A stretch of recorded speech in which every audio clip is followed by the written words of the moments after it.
हामी एउटा स्वतन्त्र देश हौँ। 1950 को सन्धिमा कहीँ पनि नेपालको सीमा अन्तर्राष्ट्रिय कानुनबाट नियमन हुने छैन भनेर कहीँ पनि लेखेको छैन। हामी त्यो कुरालाई पनि सम्झौँ। सत्ता, हाम्रो स्वाधीनता, हाम्रो आत्मनिर्णयको अधिकारमा कुनै पनि प्रकारको हस्तक्षेप गर्दैनन्। नेपालको सीमा अन्तर्राष्ट्रिय कानुनबाट नियमन हुने छैन भनेर कहीँ पनि लेखेको छैन। हामी त्यो कुरालाई पनि सम्झौँ।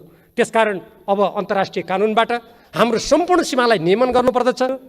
यो नेपालको भूमि जो भारतले अतिक्रमण गरेको छ, त्यो अतिक्रमणलाई नक्सामा अङ्कित गरेर सबभन्दा पहिले दुई असल छिमेकीको सम्बन्धमा समस्या उत्पन्न गर्ने काम भारतले नै गरेको, नेपालले त्यो काम गरेको होइन। चुलिन्छ कहाँ उचाइ हाम्रो हिमालय नरहे, चुलिन्छ कहाँ उचाइ हाम्रो हिमालय नरहे, रहौँला कहाँ नेपाली हामी नेपालै नरहे। धन्यवाद। तर हाम्रो अगाडि चुनौती पनि छन्। हामीले नक्सामा हाम्रो भूभागलाई अङ्कित त गऱ्यौँ, तर त्यसलाई हामीले व्यवहारिक रूपमा प्राप्त गर्नको लागि त्यहाँ हाम्रो प्रशासनिक सबै गतिविधिहरू अगाडि बढाउनको लागि त्यहाँ रहेका भारतीय फौजलाई तुरुन्तै फिर्ता पठाउनको लागि हामीले आगामी दिनमा कूटनीतिक कुशलता, पहल कदमी, राष्ट्रिय एकताका साथ अगाडि बढ्नुपर्नेछ। माननीय श्री भीमबहादुर रावल,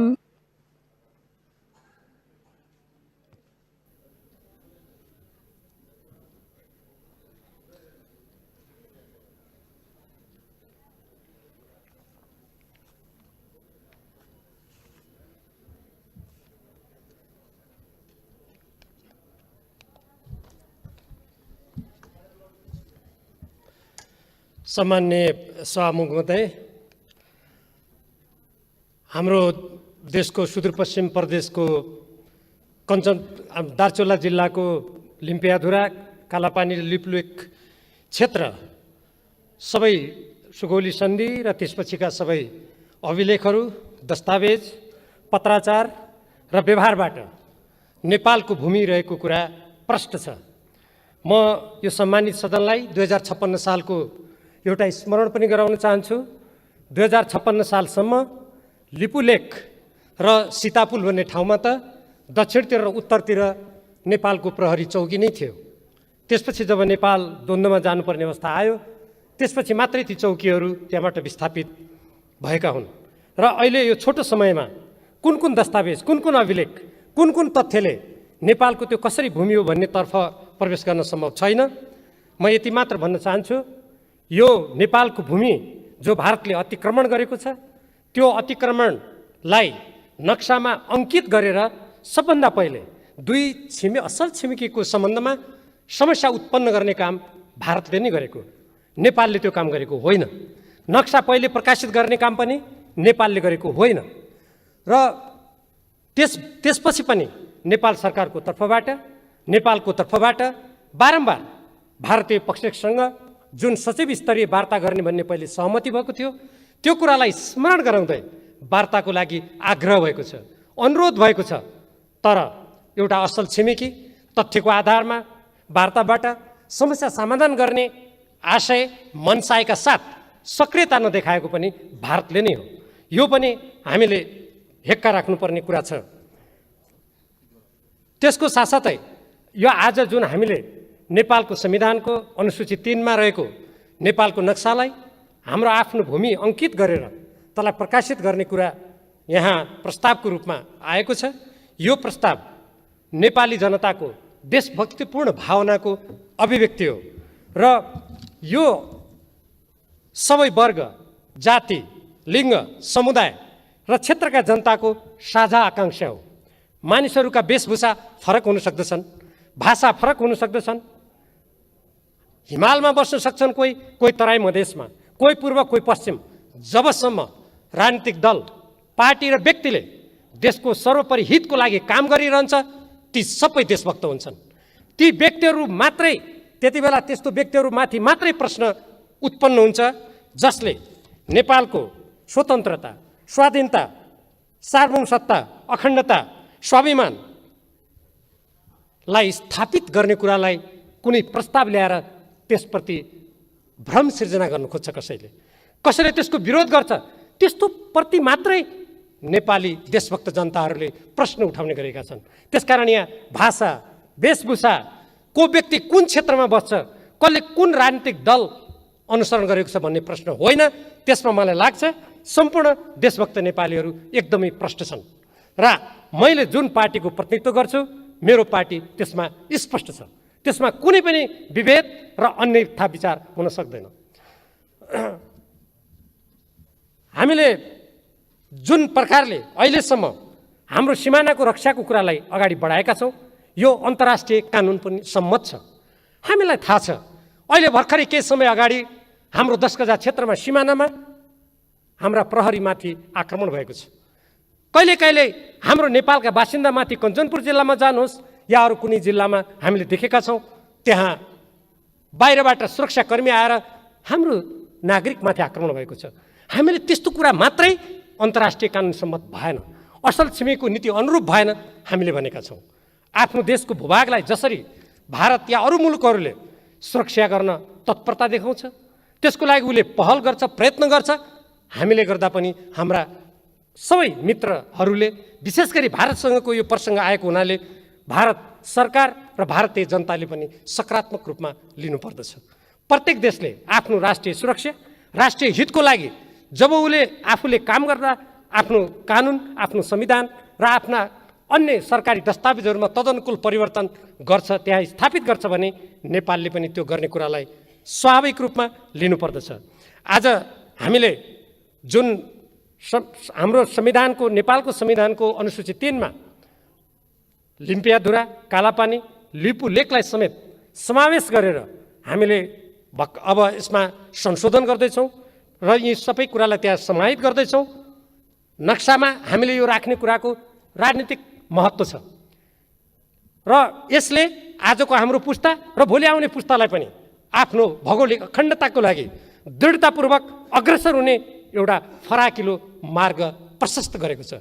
यसको लागि म नेपाल कम्युनिस्ट पार्टी जसको म प्रतिनिधित्व जुन पार्टीको म प्रतिनिधित्व गर्दछु र त्यो पार्टीले नेतृत्व गरेको सरकार म दुईटैलाई हार्दिक धन्यवाद दिन चाहन्छु। हामीले निरन्तर नेपालको सार्वभौमसत्ता स्वतन्त्र अखण्डताको रक्षाको लागि नेपाली जनताले उठाएको आवाजलाई हामीले स्वागत गरेका छौँ। हामीले हाम्रो पार्टीको तर्फबाट त्यो पार्टीले नेतृत्व गरेको सरकारको तर्फबाट हामीले धन्यवाद दिएका छौँ। आज जसरी सबै राजनीतिक दलहरूको तर्फबाट हाम्रो भौगोलिक अखण्डताको रक्षाको लागि एक आवाज अभिव्यक्त भएको छ यो हाम्रो राष्ट्रिय आवाज हो र यो राष्ट्रिय आवाजप्रति म व्यक्तिगत रूपमा पनि गौरव महसुस गर्दछु। मलाई लाग्दछ आज देशभरिका प्रत्येक देशभक्त नेपालीहरू गौरवान्वित भएको हुनुपर्दछ। तर हाम्रो अगाडि चुनौती पनि छन्। हामीले नक्सामा हाम्रो भूभागलाई अङ्कित त गऱ्यौँ तर त्यसलाई हामीले व्यवहारिक रूपमा प्राप्त गर्नको लागि त्यहाँ हाम्रो प्रशासनिक सबै गतिविधिहरू अगाडि बढाउनको लागि त्यहाँ रहेका भारतीय फौजलाई तुरुन्तै फिर्ता पठाउनको लागि हामीले आगामी दिनमा कूटनीतिक कुशलता पहल कदमी राष्ट्रिय एकताका साथ अगाडि बढ्नुपर्नेछ। हामीले यस सन्दर्भमा हाम्रा अन्तर्राष्ट्रिय मित्रहरू अन्तर्राष्ट्रिय सङ्घ संस्थाहरू सबैसँग हाम्रो देशको भावना हाम्रो राष्ट्रको अखण्डताको लागि हामीले कुन तथ्यको आधारमा कुन प्रमाणको आधारमा कुन अभिलेखको आधारमा यी पाइला चालेका छौँ भन्ने कुरालाई बुझाउने गरी प्रष्ट पार्ने गरी हामीले पाइला पनि चाल्नु पर्दछ।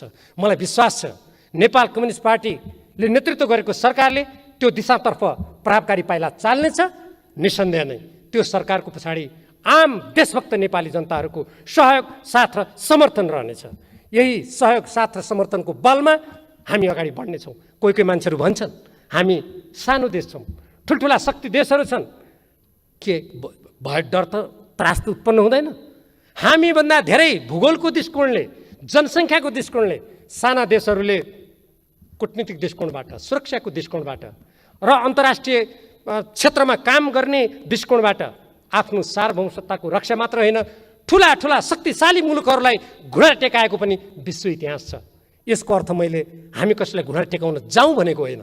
आफ्नो मातृभूमिको रक्षाको लागि जसरी यो सम्मानित सदनमा हाम्रो सम्पूर्ण नेपाली जनताको देशभक्तिपूर्ण आवाज एक स्वर एक शक्ति भएर यहाँ प्रतिबिम्बित भएको छ। आगामी दिनमा पनि यही विश्वासका साथ चाहे टेबलमा वार्ता गर्दा होस् चाहे हामीले भोलि व्यवहारमा त्यो ठाउँमा काम गर्दा होस् अगाडि बढ्नुपर्छ र त्यो आत्मविश्वास र त्यो तथ्य अभिलेखको आधारमा अगाडि बढ्ने हाम्रो कामले निसन्देह नै हाम्रो अतिक्रमण परेको हाम्रो मातृभूमिको हिस्सालाई हामी पूर्ण रूपमा आफ्नो सार्वभौम सत्तालाई व्यावहारिक रूपमा ल्याइ छोड्नेछौँ। यस प्रसङ्गमा हामीले हाम्रो सम्पूर्ण सिमानालाई सुरक्षा गर्नेतर्फ पनि सोच्नुपर्छ। सुस्ताको प्रसङ्ग छ, इलामको सन्दकपुरमा जानुहोस् त्यसको प्रसङ्ग छ, कञ्चनपुरको प्यारातालमा जानुहोस् त्यसको प्रसङ्ग छ, अनेकौँ प्रसङ्गहरू छन्। यहाँ सबै कुराहरू अहिले उल्लेख गर्न सम्भव छैन। यो यस्तो उपयुक्त बेला हो जहाँ हाम्रो भौगोलिक अखण्डताको रक्षाको राष्ट्रिय चेतना जागृत भएको छ। हामी एकमत भएका छौँ। यस्तो बेलामा असल छिमेकीसँग हाम्रो कुनै पनि मतभेद नहोस्, विवाद नहोस्, हामी सुमधुर सम्बन्ध कायम गरौँ। हामी उचाइमा सम्बन्ध गयो, विशाल भयो भन्छौँ, त्यो व्यवहारमा प्रमाणित हुनुपर्दछ।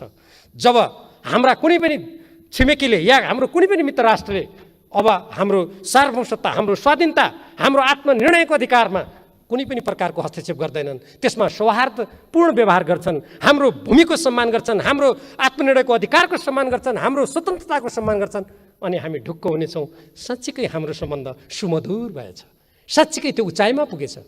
अन्यथा हामीले सचेत भएर ती अगाडिका समस्याहरू कुन रूपका छन्, कुन गहिराइका छन्, हामीले राम्ररी सोच्नु पर्दछ र राम्ररी बुझ्नु पर्दछ। र अब मलाई समय आए जस्तो लाग्छ। एक त कोरोना विषाणुको सङ्क्रमणको कारणले गर्दा पनि चाहे भारत होस् चाहे अरू देशहरू हुन्, सबैले आफ्ना सीमा सुरक्षाको कुरालाई धेरै महत्त्व दिएका छन्। हामी एउटा स्वतन्त्र देश हौँ।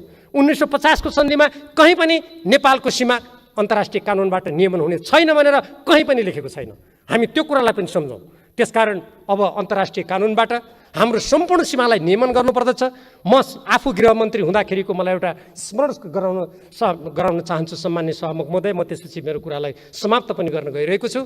त्यो बेलामा भारतीय पक्षले मैले स्वयं वार्तामा जाँदा भनेको मलाई स्मरण छ, यो हाम्रो सिमाना जुन अन्तर्राष्ट्रिय कानुनबाट नियमन भएको छैन, त्यो कारणले तस्करी बढेको छ, यहाँ कतिपय सिमानामा अपराधहरू हुने गरेका छन् भन्ने कुरा उहाँहरूले भन्नुभएको थियो। मैले जवाबमा भनेको थिएँ, त्यसो भए हामी हेर्दा उस्तै उस्तै छौँ, हामी अनुहार पनि चिन्न गाह्रो छ।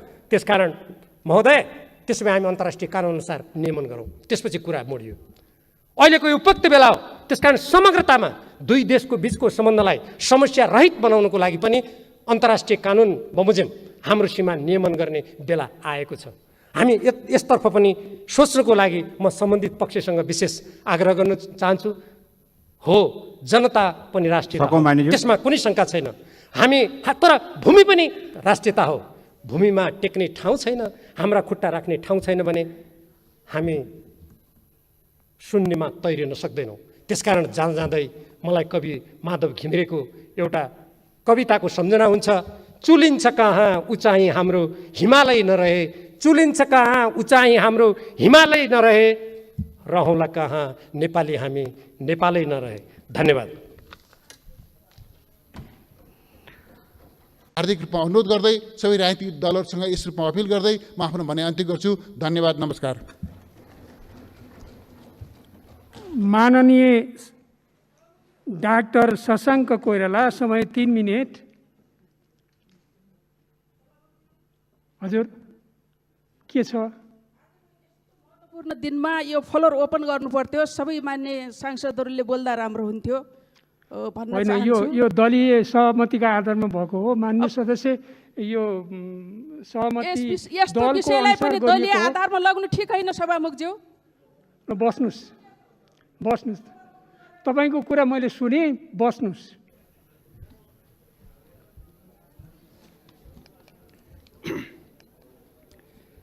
सम्माननीय सभामुख महोदय, हाम्रो पार्टी नेपाली कांग्रेसले नेपालको राष्ट्रियता, राष्ट्रिय स्वतन्त्रता र सार्वभौम अखण्डताको पक्षमा सदैव दृढ अडान लिँदै आएको छ। हाम्रा संस्थापक नेता बीपी कोइरालाले राष्ट्रियताको प्रश्नलाई सर्वोपरि महत्त्व दिँदै आउनुभएको कुरा सबैमा विदितै छ। वर्तमान सरकारले कालोपानी, लिम्पियाधुरा र लिपुलेक लगायत देशको सम्पूर्ण भूभाग समेटेर नेपालको नयाँ नक्सा तयार गरेको निर्णयलाई हाम्रो पार्टी नेपाली कांग्रेसले समर्थन गर्दछ। नयाँ नक्सालाई नेपालको संविधानको भाग 35 अनुसूची 3 अन्तर्गत नेपालको निशान छापमा समावेश गर्न हुन लागेको संविधान संशोधन प्रस्तावको पक्षमा नेपाली कांग्रेसले एक ढिक्का भएर मतदान गर्नेछ। राष्ट्रियताको विकासका लागि नेपाली कांग्रेस सदैव सशक्त रूपमा उभिएको छ र भविष्यमा पनि उभिनेछ। सभामुख महोदय, नेपाल र भारतका बीच रहेको खुला सिमाना नेपालका लागि भारतको र भारतका लागि नेपालको महत्त्वको परिचायक रहेको हामीले ठानेका छौँ। उत्तरतिरको छिमेकी चीनसँग पनि हाम्रो महत्त्वपूर्ण सम्बन्ध रहेको छ। भारत र चीन दुवै राष्ट्र अहिले विकासका उत्तम सोपानतिर उक्लिरहेका छन्।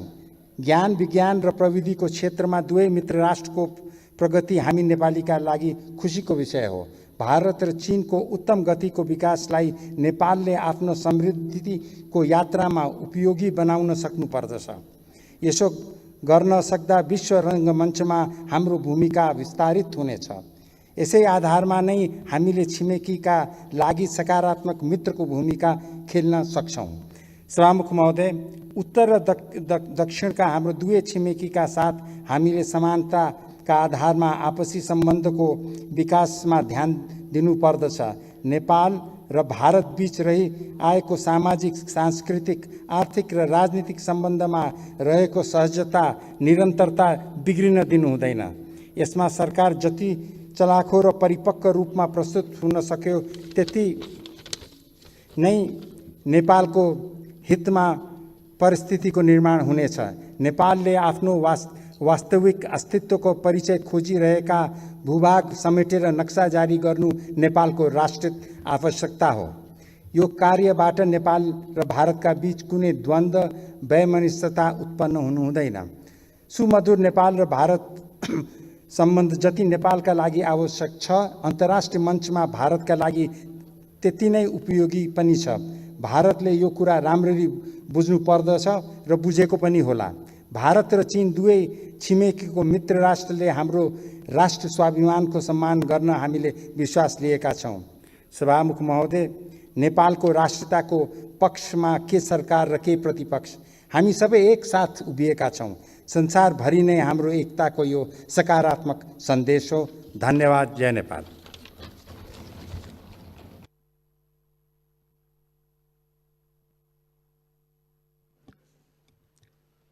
माननीय श्री तो जमीन चाहिए के, तो जगह चाहिए, नेपाली जनतालाई भूमि चाहिए।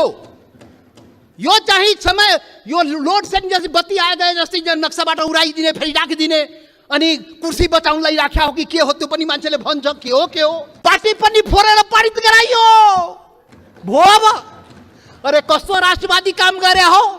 महाकालीलाई संसदबाट पारित गराउँदाखेरि त्यो मुहानको चाहिँ, महाकालीको मुहानको चाहिँ पत्तो नलाउने। यो फेरि राष्ट्रघात यो देशमा हुने हो कि? यो राष्ट्रघाती को हो यो देशमा? पहिचान गर्नु पर्यो। यो राष्ट्रघाती हो को यो देशमा? देश बेचुवाहरू को हो? अरे देश बेचुवाको खोजी हुनुपर्ने नेपाली जनताले त्यो पनि खोजिरहेको छ। महाकाली सन्धि हुँदाखेरि, अरे 25 वर्ष पहिले महाकाली सन्धि भएको थियो र यही संसदबाट पारित गराइएको थियो। त्यो महाकाली सन्धि कसरी भयो? अरे त्यसमै थियो नि महाकाली सन्धिमा लिपुले कालापानी र लिम्पुवाधुराको महाकालीको स्रोत, त्यो नदीको स्रोत मुहान कता, त्यो क्लियर भएको भए त हाम्रो जमिन मिचिङ थियो र।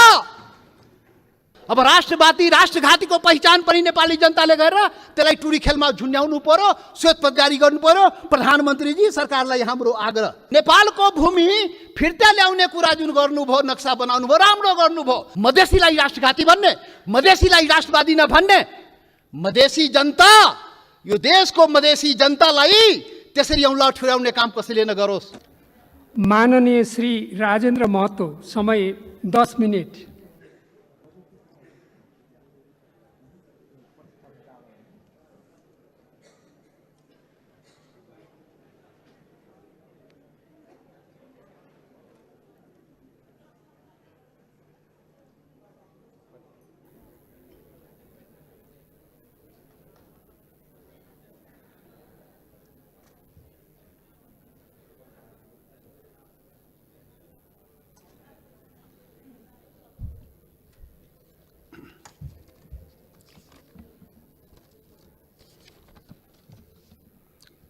सम्मान्य सभामुख महोदय,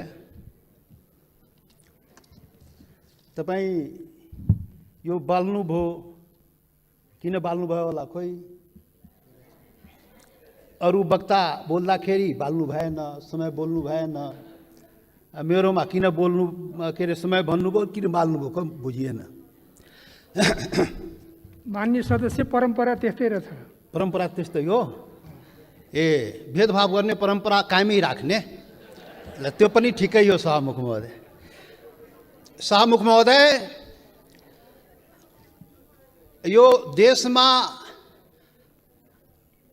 सैकड़ों हजारौं पटक संसदको बैठक बसेको छ, तर आजको बैठक सारा नेपाली जनता, सम्पूर्ण सबै नेपाली जनता टकटकी लगाएर यो संसदप्रति हेरिरहेको छ। सारा नेपाली जनता, जनताको प्रतिनिधि, यो जुन संसदमा हामी राजनीतिक दलको रूपमा उपस्थित भएका छौं, जनताको प्रतिनिधि तो राजनीतिक दलले आज यो ऐतिहासिक दिनमा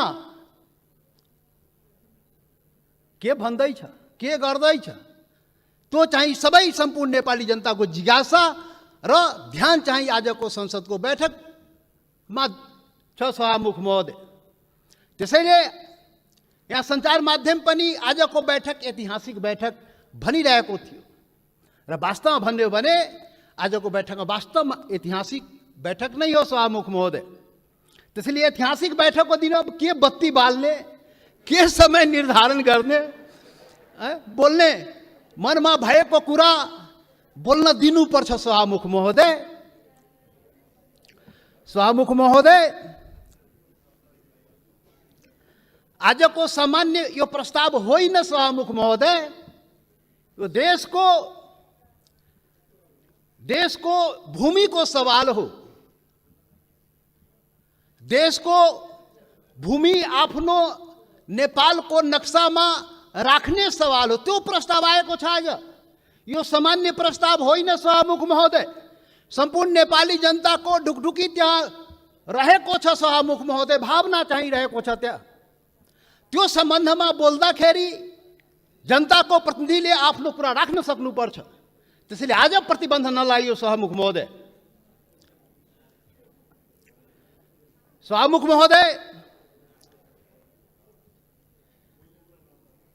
यहाँ आजको जुन सवाल हो, जुन प्रस्ताव हो, तो राष्ट्रियतासँग पनि जोडिएको सवाल हो, सम्पूर्ण नेपालीको भावनासँग पनि जोडिएको सवाल हो, देशको के भन्छ सार्वभौमिकता, देशको अखण्डतासँग पनि जोडिएको सवाल हो। र त्यही सवालको रूपमा आज यो चाहिँ नेपालको नक्सामा त्यो चाहिँ त्यो कालापानी, लिपु लेक र लिम्पुवाधुरा लगायतका त्यो भूभाग नेपालको नक्सामा राख्ने प्रस्ताव यो संसदबाट स्वीकृत गराउन आइएको प्रस्ताव हो। सभामुख महोदय, त्यसैले आजको प्रस्ताव बडा महत्त्वपूर्ण प्रस्ताव हो नेपाली जनताको लागि। सभामुख महोदय,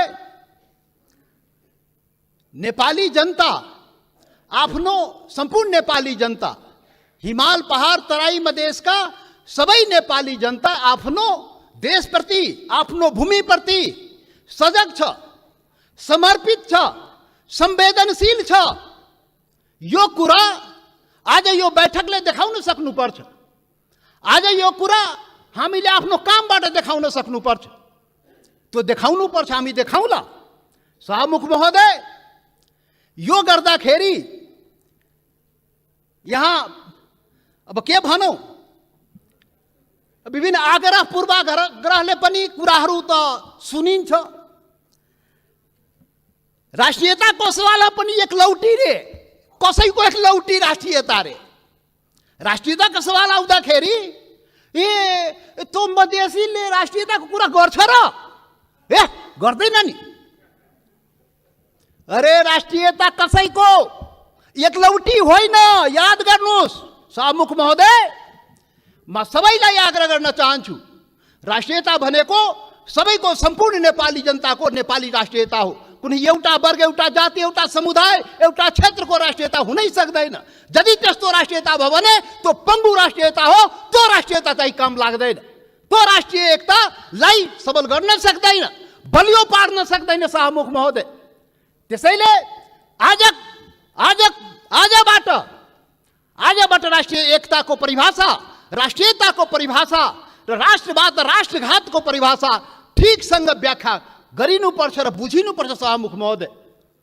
शाहमुख महोदय, म धेरै आज म केही कुरा राखौँला, समय अलि लिउँला तपाईँको, र यो पनि देश र जनताकै हितमा हुन्छ, राष्ट्रिय एकताकै लागि हुन्छ, राष्ट्रियताका लागि बलियो बनाउने काम हुन्छ, जुन आज म विचार राखिरहेको छु। शाहमुख महोदय, यस्तो संवेदनशील घडीमा एकता देखाउने हो। नेपाली जनताले आफ्नो एकता नदेखाए आफ्नो सवालको लागि, आफ्नो भूमिको लागि त कसले देखाइदिने हो? नेपाली जनताले नै देखाउने हो र नेपाली जनताको प्रतिनिधिमूलक संस्था, यो प्रतिनिधि सभाले देखाउने हो। शाहमुख महोदय, हाम्रा धेरै आउला यो संविधान संशोधनको कुरा आएको छ। यहाँ नक्सालाई लिएर त्यो चाहिँ संविधानमा त्यो अनुसूचीमा संशोधन गर्ने प्रस्ताव आएको शाहमुख महोदय। त्यो कालापानी लिपु लेक, लिम्पुवाधुरा सहितको भूमि त्यो नेपालको हो भनेर त्यो चुच्चो त्यो हुने गरी त्यो नक्सा चाहिँ संसदबाट पारित गराउन प्रस्ताव आएको शाहमुख महोदय। संविधान संशोधन गर्न प्रस्ताव आएको शाहमुख महोदय। शाहमुख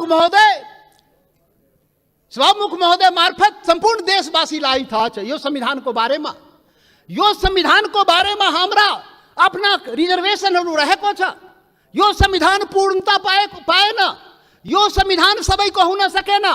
यो संविधान हिमाल, पहाड, तराई, मधेसका सबै जनताको हुन सकेन। आदिवासी जनजाति, शेर्पा, तामाङ, राई, लिम्बू, गुरुङ, भोटे, मगर, नेवारको हुन सकेन। मधेसीको हुन सकेन, थारूको हुन सकेन, दलितको हुन सकेन, शोषण उत्पीडन परेको जनताको हुन सकेन। उसले आफ्नो भावना राखिरहेको छ, रिजर्भेसन राखिरहेको छ। यो हाम्रो पनि संविधान हुनु पर्यो, हाम्रो लागि पनि बनाइदिनु पर्यो, त्यो प्रावधान हाम्रो लागि पनि राखिदिनु पर्यो। त्यो संविधान संशोधनको जब कुरा आउँछ हामीले राख्ने गरेका शाहमुख महोदय। आज पनि संविधान संशोधनकै सवाल आएको छ प्रधानमन्त्रीजी। शाहमुख महोदय, तपाईँ मार्फत प्रधानमन्त्री सौभाग्य आज बसिराख्नु भएको छ, प्रत्यक्ष रूपले सुनिराख्नु भएको छ। हामी त्यो संशोधनको जब कुरा आउँछ संविधानको, त भन्दाखेरि नै हामी भनेका थियौँ यो सबैको लागि संविधान बनाउनुहोस् है। विगतमा त्यत्रो आन्दोलन भयो, यो देशका आदिवासी जनजाति, मधेसी, थारू लगायत दलित सबैले आन्दोलन गरेको छ। त्यो संविधानमा सबैको भावना राखियोस् है हामी भनेका थियौँ। तपाईँहरू सहमति गर्नुभएको थियो शाहमुख महोदय। यो देशको ठुला पार्टी काङ्ग्रेस, कम्युनिस्ट, माओवादी जतिका के भन्छ एमाले, माओवादी सबैले सहमति गरेका थियो। यस्तो संविधान बनाइन्छ र अब यो मुलुकमा विभेद हुँदैन। अब संघीय लोकतान्त्रिक गणतन्त्र आउँछ, सबै नेपाली बराबर हुन्छ, कुनै समुदाय, कुनै वर्ग, कुनै क्षेत्रप्रति केही अन्याय हुँदैन भनेर भनिएको थियो, सम्झौता गरिएको थियो। तर बन्दाखेरि त्यो भएन। त्यो पीडा त भन्न पाइन्छ नि अहिले संविधान संशोधन गर्ने बेलामा। हामीले त भने हो शाहमुख महोदय, जब प्रधानमन्त्रीले नक्सा बनाउनु भयो हामीले भनेका थियौँ राम्रो गर्नुभयो। नेपालको भूमि फिर्ता ल्याउने कुरा जुन गर्नुभयो, नक्सा बनाउनु भयो, राम्रो गर्नुभयो। सर्वदलीय बैठकमा हामी सबैले एकमतले सरकारलाई, प्रधानमन्त्रीलाई हामी भन्यौँ तपाईँ अगाडि बढ्नुहोस्, यो चाहिँ भूमि चाहिँ नक्सा बनाएर मात्रै हुँदैन, फिर्ता ल्याउने पनि कुरा गर्नुहोस् है प्रधानमन्त्रीजी। नक्सा बन्यो। आज संसदबाट के भन्छ संविधान संशोधन समेत गराएर अनुसूचीमा राख्ने कुरा भएको छ। जब संविधान संशोधनको सवाल आउँछ त्यति बेला हामीलाई त्यो पीडा हुन्छ, किनभने यो संविधानको लागि, यो संविधानको अपनत्वको लागि सैकड़ों जनता चाहिँ जान गुमाएको छ, बलिदान दिएको छ शाहमुख महोदय। त्यो पनि राष्ट्रियता हो, त्यो पनि नेपालको जनताको राष्ट्रियता हो, त्यो पनि आफ्नो हक अधिकारको लागि जान गुमाएको छ, सङ्घर्ष गरेको छ, आन्दोलन गरेको छ शाहमुख महोदय। त्यसैले शाहमुख महोदय जब संशोधन कुरा आउँदाखेरि त्यो कुरा पनि हामी राख्ने गरा। त्यसैले हामीले भनेका थियौँ शाहमुख महोदय प्याकेजमा ल्याइदिनुहोस्, यो त्यो कुरा पनि ल्याइदिनुहोस् न, जो हामीले उठाएका सवालहरू पनि त्यो पनि ल्याइदिनुहोस् न, सँगसँगै ल्याइदिनुहोस् न। अनि राम्रो हुन्छ। अनि राष्ट्रिय भूमि मात्र होइन, जनता पनि राष्ट्रियता हो नि त। भूमि मात्रै होइन, जनता समेत, भूमि र जनता मिलाएपछि राष्ट्रियता हुन्छ। जनताको सवाल पनि ल्याइदिनुहोस् न भने आग्रह गरे हो, बिन्ती गरे शाहमुख महोदय। तर खोइ आएन।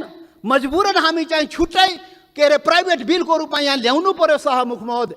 अब पछि विचार होला सायद।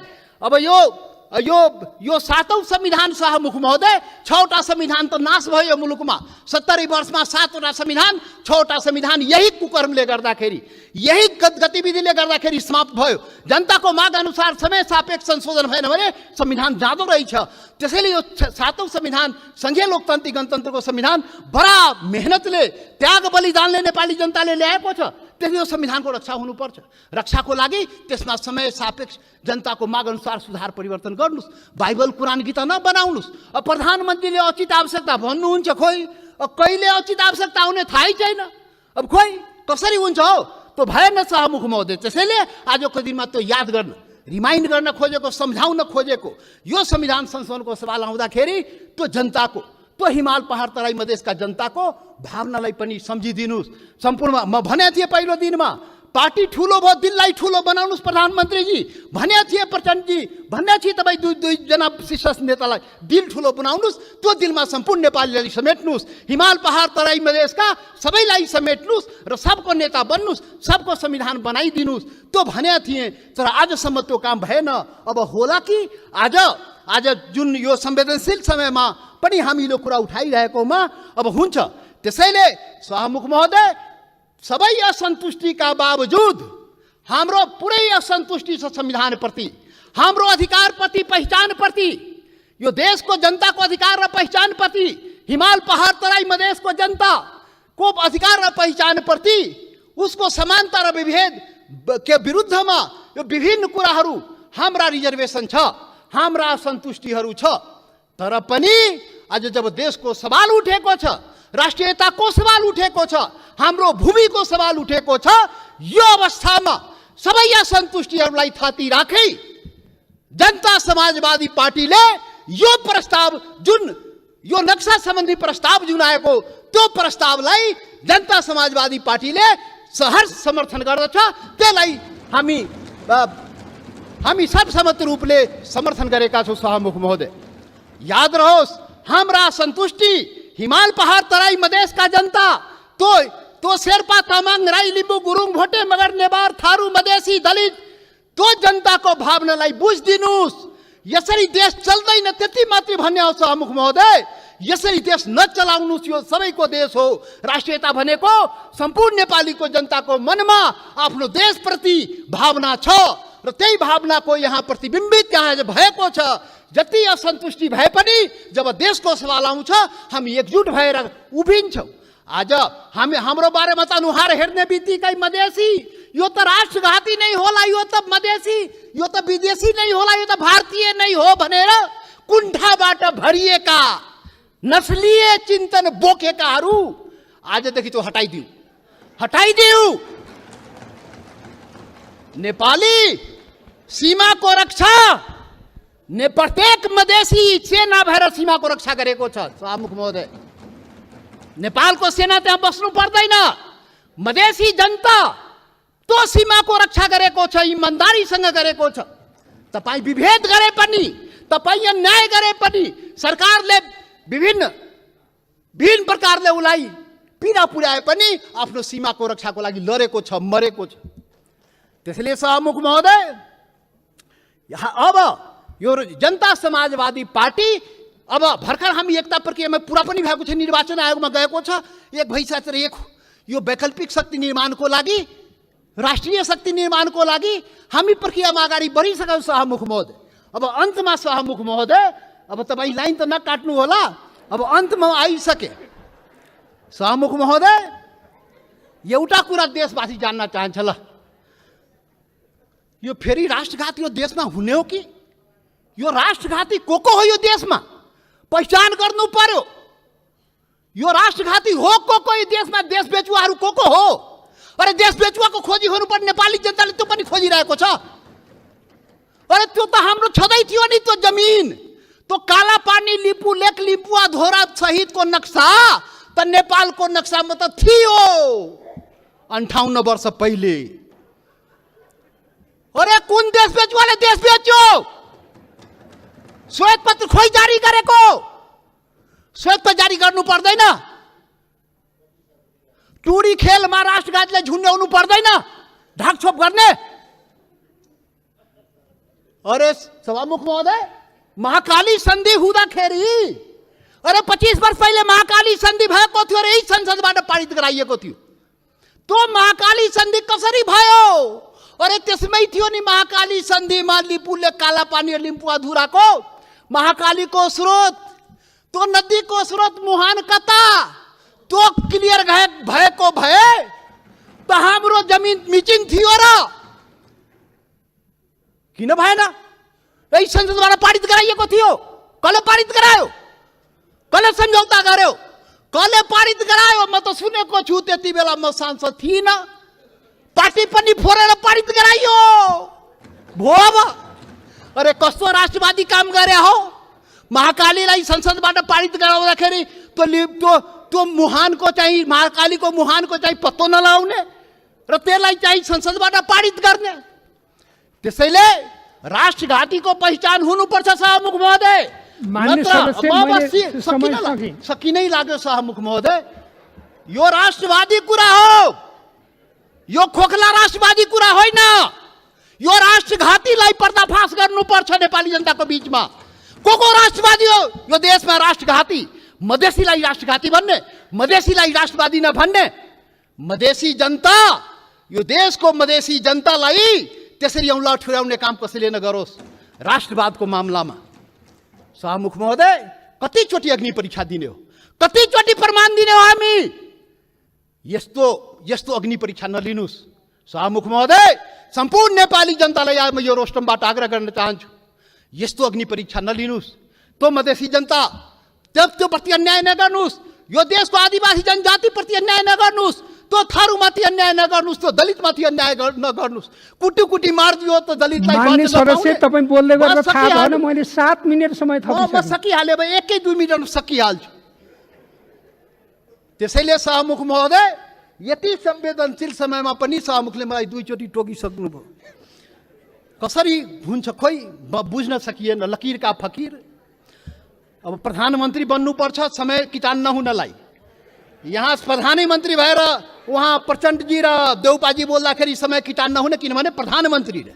अब जनता समाजवादी पार्टी यो देशको प्रधानमन्त्री भएर अनि रोस्टमा आएपछि बल्ल त्यो समय पाउने भयो सभामुख महोदय। ठिक छ, त्यो पनि देखाउँला, त्यो पनि नेपाली जनताले देखाउँछ। वेट गर्नुस्। अब राष्ट्रघातीको पहिचान पनि नेपाली जनताले गरेर त्यसलाई टुडी खेलमा झुन्ड्याउनु पर्यो, श्वेतपत्र जारी गर्नु पर्यो। प्रधानमन्त्रीजी, सरकारलाई हाम्रो आग्रह। त्यसैले अन्तमा अब सभामुख महोदय, अब हात जोडेर प्रधानमन्त्रीलाई के म प्रार्थना गरेको भने, यो कागजमा कोरेर नेपाली जनता पाउँदैन। त्यो जमिन चाहियो के? त्यो जग्गा चाहियो नेपाली जनतालाई, भूमि चाहियो। यो चाहिँ समय, यो लोड सेडिङ जस्तै बत्ती आए गए जस्तै नक्साबाट उडाइदिने, फेरि राखिदिने, अनि कुर्सी बचाउनलाई राख्या हो कि के हो त्यो पनि मान्छेले भन्छ। के हो अब के हो? त्यसैले सभामुख महोदय, त्यो जमिन फिर्ता ल्याइदिनु पर्यो प्रधानमन्त्रीजी। सरकारले वार्ता गरेर फेरि वार्ता हेर्नुहोस् सभामुख महोदय। यो बडा संवेदनशील कुरा म भन्दैछु। नेपालीहरूको भान्सामा पाउरोटीमा बटर दलेर खाने तहको होइन। यहाँ दाल, चामल, मकै, बटमास यी अनेक चिज हुन्छन् र त्यसमा बेसार अनिवार्य हुन्छ, नुन अनिवार्य हुन्छ, खुर्सानी अनिवार्य हुन्छ। यहाँ जिरा, धनियाँ, प्याज, लसुन, अदुवा यी सबै औषधि हो। नेपालको सबै नराम्रो, नेपालको खानेकुरा पनि नराम्रो, नेपालको बाजा पनि नराम्रो, नेपालको गीत पनि नराम्रो होइन। सबैतिरको भन्दा खाना पनि राम्रो, बाजा पनि राम्रो, गीत पनि राम्रो, दोहोरी पनि राम्रो, रोजगार पनि राम्रो, नेपालकै राम्रो। हात मिलाउनेबाट नमस्ते गर्ने राम्रो भन्ने कुरा थाहा भइसक्यो अहिले। हामी पनि हात मिलाउनेमा गइसकेका थियौँ। अब नमस्ते गर्नु पो ठिक रहेछ। हाम्रा पुर्खाले भनेको कुरातिर नमस्कारै ठिक रहेछ। यो पटक उठिराखेको छ। स्वास्थ्य विभागको खरिदमा पनि भ्रष्टाचार भयो, सेनाको खरिदमा पनि भ्रष्टाचार भयो। एक थरी मान्छेहरू नेपालमा म के देख्छु, केही चाहिँ मिडियाहरू पनि राम्रो कुरा भनेको गर्न नजान्ने, नगर्ने र नराम्रो कुरा गर्नु चाहिँ आफ्नो धर्म ठान्ने खालका। गणतन्त्रको विरोध यस्तो घुमाएर गर्ने कि राष्ट्रपतिमाथि खनिने, राष्ट्रपतिमाथि प्रहार गर्ने। अनि कुर्सी कसले किनेर ल्यायो राष्ट्रपतिलाई थाहा हुन्छ, राष्ट्रपतिले अर्डर गर्छ कुर्सीको। प्रधानमन्त्रीले कार्पेट कहाँनेरि राखियो प्रधानमन्त्रीले थाहा पाउँछ। राष्ट्रपतिको विरुद्ध लगातार अनवरत हरेक ससाना न्युमा आक्रमणको तारो बनाइन्छ। मैले त्यसलाई गणतन्त्रका विरुद्धको एउटा साजिसको रूपमा मात्रै, गणतान्त्रिक प्रणालीलाई कमजोर बनाउने, गणतन्त्र ठिक होइन भन्ने कुरालाई लाने। दुबो काटेर चौरी चिटिक्क पारियो। अहिले चौरी चिटिक्क पार्ने कि कोरोनाका विरुद्ध लड्ने भन्ने। अनि राष्ट्रपतिले त्यो कोरोनाका विरुद्ध यो खालको चाहिँ नि जुन एउटा विरोधको शैली छ त्यो वास्तवमा के भने लोकतान्त्रिक पनि भएन, गणतन्त्रतान्त्रिक पनि भएन र गणतन्त्रका विरुद्धमा केन्द्रित र लक्षित हो। यस्तो कुरामा हामी हौसिनु हुँदैन भन्ने म सम्मानित सदन समक्ष अनुरोध गर्न चाहन्छु। मान्यजीले प्रश्न गर्नुभएको छ यो नेपालीको प्रतिरोध क्षमता राम्रो छ भनेर कसले भन्यो भनेर। भर्खरै सुन्नुभयो नि, मैले भनेको। त्यो त मैले भने। सम्माननीय प्रधानमन्त्रीको आज कुरा सुनिसकेपछि कोरोना भाइरसको बारेमा मलाई के लाग्यो भने प्रधानमन्त्रीजीलाई धेरै कुरा थाहा छैन, तर थाहा छैन भन्ने थाहा छैन। त्यसले गर्दा बडो डर लाग्दो भयो। हङकङमा नेपालमा क्षमता नभएर पठाएको होइन प्रधानमन्त्रीज्यू, त्यो बेलामा रिएजेन्ट कहीँ पनि थिएन, त्यसैले पठाएको। यो सरकारले पिसिआर मेसिन 5वटा किन्यो, 5वटै चल्दैन। क्वारेन्टाइनको मापदण्ड आफूले बनाएको मापदण्ड एकपल्ट पढ्नु भएको छ। हाम्रो रोग प्रतिरोधात्मक क्षमता बढी छ भनेर कसले भन्यो?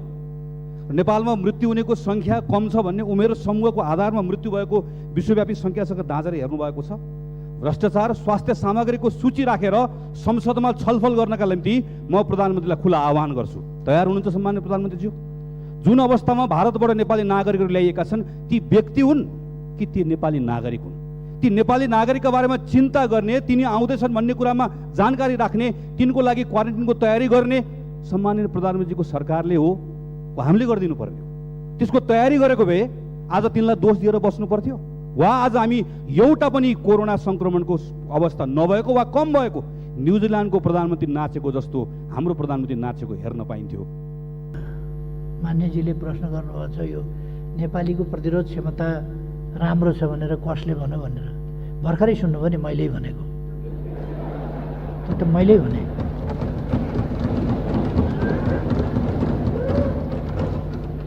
नेपालीको प्रतिरोध क्षमता राम्रो छ भन्ने कुराको चुनौती कुनै डाक्टर, कुनै वैज्ञानिक, कुनै शोधकर्ताबाट कहीँबाट आयो भने मैले स्वीकारूँला। तर नेपालीको प्रतिरोध क्षमता नेपाली अलिकति आधा नेपाली हिमाली भेगतिरै स्वच्छ हावा, स्वच्छ पानी, उकाली ओह्राली हिँडेर पहाडी जनजीवनमा बसेका छन् र स्टामिना बलियो छ एउटा।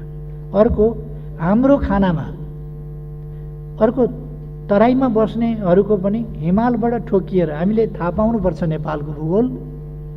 यदि मरुभूमि जन्ने ठाउँहरूबाट तातो हावा आयो भने हिमालको नजिक पुग्नभन्दा पहिले त्यो चिसो भइसक्छ, कायल भइसक्छ। हिमालको छेउमा पुग्नभन्दा अगाडि, हिमालसँग ठोकिनभन्दा अगाडि कायल भइसक्छ। हिमालसँग ठोकिँदाखेरि त्यो बरफ भएर पग्ने स्थितिमा पुग्छ। त्यो फर्किएको हावामा सास फेरेका नेपालीहरू। यो देश झार उम्रियो भने यार्चा गुम्बा भएर उम्रिने देश हो। यस देशमा ढुङ्गाबाट शिलाजित निस्किन्छ। यस देशमा माटो सिमरिक हुन्छ। यो देश जडीबुटीको देश हो, औषधिको देश हो। यस देशको पानी हिउँबाट हिमालमाथि बसेर त्यसपछि पग्लिएर अनेक मिनेरल तत्त्वहरूसँग खेल्दै तल रसाएर निस्किएको पानी हुन्छ। त्यसकारण यो इभिएन बराबरको छ यो पानी यहाँको। त्यसकारण यो उकाली ओह्राली गर्ने, परिश्रम गर्ने, फिजिकल वर्क गर्ने र यस्तो देशका मान्छेहरूको स्वाभाविक रूपमा यो वैज्ञानिक कुरा हो, जहाँ योगाको ट्रेडिसन छ, जहाँ व्यायामको ट्रेडिसन छ, यस देशमा जहाँ योगा पैदा भयो, यस देशमा इम्युन सिस्टम तगडा छ भन्ने कुरा स्वतः सिद्ध छ। अर्को, हाम्रो भान्सामा म विनम्रताका साथ भन्छु, अरू कसैप्रति कुनै धक्का नपर्ने गरी नेपालीहरूको भान्सामा पाउरोटीमा बटर दलेर खाने तहको होइन।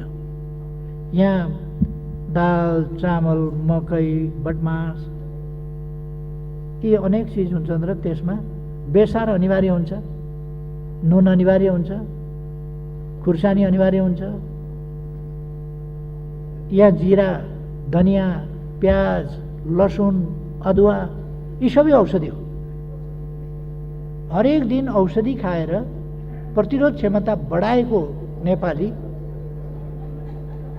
यसको प्रतिरोध क्षमता माथि हुन्छ भन्ने कुरा स्वतः सिद्ध छ। त्यसर्थ नेपालीहरूको प्रतिरोध क्षमता राम्रो छ, अवश्य राम्रो छ र हामीले यस ट्रेडिसनलाई जनताका बीचमा पनि लानुपर्छ। हाम्रा ट्रेडिसनल खानेकुराहरू, हाम्रो भान्साको तरिका, यसमा हामी कायम रहनुपर्छ। नयाँ शैली भनेर पिज्जातिर कुद्ने भन्दा ढिँडो र अचारसँग नै ठिक छ, सागसँगै ठिक छ, यतापट्टि नै हामीले सोच्नुपर्छ। म भन्न चाहन्छु, हामीले दिएको नारा निरोगी नेपालको उपचार दोस्रो पक्ष हो। पहिलो पक्ष स्वस्थ रहनका लागि उपचार कि निरोगीपन भन्दा स्वस्थ रहनका लागि आरोग्यता, निरोगीपन, त्यसका लागि सन्तुलित र औषधिमय खाना जो हामीले खाने गरेका छौँ। औषधिमय खाना यो निरोगीपनको एउटा आधार हो। दोस्रो, उपयुक्त शारीरिक श्रम वा व्यायाम त्यो आधार हो। तेस्रो, आराम, आवश्यक मात्रामा शरीरलाई पुग्दो आराम। यो मैले मात्र होइन, ऋषिमुनिहरूले गरेका व्याख्या हो। आहार, विहार, निद्रा, यो ऋषिमुनिहरूले आहार विहार भनेको व्यायाम र आराम, यो ऋषिमुनिहरूले गरेका व्याख्या हो। र हामीले सकारात्मक सोचका साथ अगाडि जानुपर्छ र स्वस्थ उच्च मनोबल त्यो राख्नुपर्छ र हामी रोगलाई पराजित गर्न सक्छौँ भन्ने उच्च मनोबल, सकारात्मक सोचका साथ अगाडि जानुपर्छ र स्वच्छ स्वस्थ वातावरणमा बस्नुपर्छ, सरसफाइका साथ बस्नुपर्छ। त्यसले हामीलाई चाहिँ निरोगी रहन मद्दत गर्छ। त्यो पनि एउटा प्रतिरोधी कुरा हो। त्यसै कारण अहिले किन विज्ञानले भनेको छ बासी कुरा नखाऊ, फ्रिजको भन्दा बढी ताजा खाऊ। हामी ताजा खानेकुरा पकाएर खान्छौँ। त्यसकारण यसर्थ म नम्र निवेदन गर्न चाहन्छु, नेपालको सबै नराम्रो, नेपालको खानेकुरा पनि नराम्रो, नेपालको बाजा पनि नराम्रो, नेपालको गीत पनि नराम्रो होइन, सबैतिरको भन्दा खाना पनि राम्रो, बाजा पनि राम्रो, गीत पनि राम्रो, दोहोरी पनि राम्रो, रोदीघर पनि राम्रो, नेपालकै राम्रो। हात मिलाउनेबाट नमस्ते गर्ने राम्रो भन्ने कुरा थाहा भइसक्यो। अहिले हामी पनि हात मिलाउनेमा गइसकेका थियौँ। अब नमस्ते गर्नु पो ठिक रहेछ, हाम्रा पुर्खाले भनेको कुरातिर नमस्कारै ठिक रहेछ। त्यसकारण कतिपय बेठिक कुराहरू छन् भने तिनलाई छोडौँ, नत्र भने यी कुराहरूतर्फ ध्यान दिउँ भन्ने मेरो चाहिँ नै आग्रह हो। हामीले, हाम्रा पुर्खाहरूले हजारौँ वर्ष लगाएर खोज, अध्ययन, अनुसन्धान गरेर, मैले भन्ने गरेको छु, हाम्रा पुर्खाले नचाखेको कुनै पात छैन होला, वृक्षको, लहराको कुनै बोक्रो छैन होला, कुनै फुल छैन होला, कुनै जरो छैन होला हाम्रा पुर्खाले नचाखेको। त्यसै कारण कुन औषधि हो, कुन चाहिँ बिख हो, कुन औषधि केमा, कसको बोक्रो केमा ठिक हुन्छ, कसको पात केमा ठिक हुन्छ, कसको मुन्टो पिसेर लाउँदाखेरि कहाँ ठिक हुन्छ भन्ने कुरा हाम्रा पुर्खाले यो हजारौँ वर्ष लगाएर गरेको आविष्कार, ती कुराहरू हामीले छोड्नु हुँदैन। यसै कारण आयुर्वेद, होमियोपेथी जस्ता कुराहरू हाम्रा क्षेत्रका आविष्कार, यी अत्यन्त महत्त्वपूर्ण छन्, मूल्यवान छन्, यसको विकास गर्नुपर्छ भन्ने हो। एउटा प्रश्न गर्नुभएको छ साथीहरूले,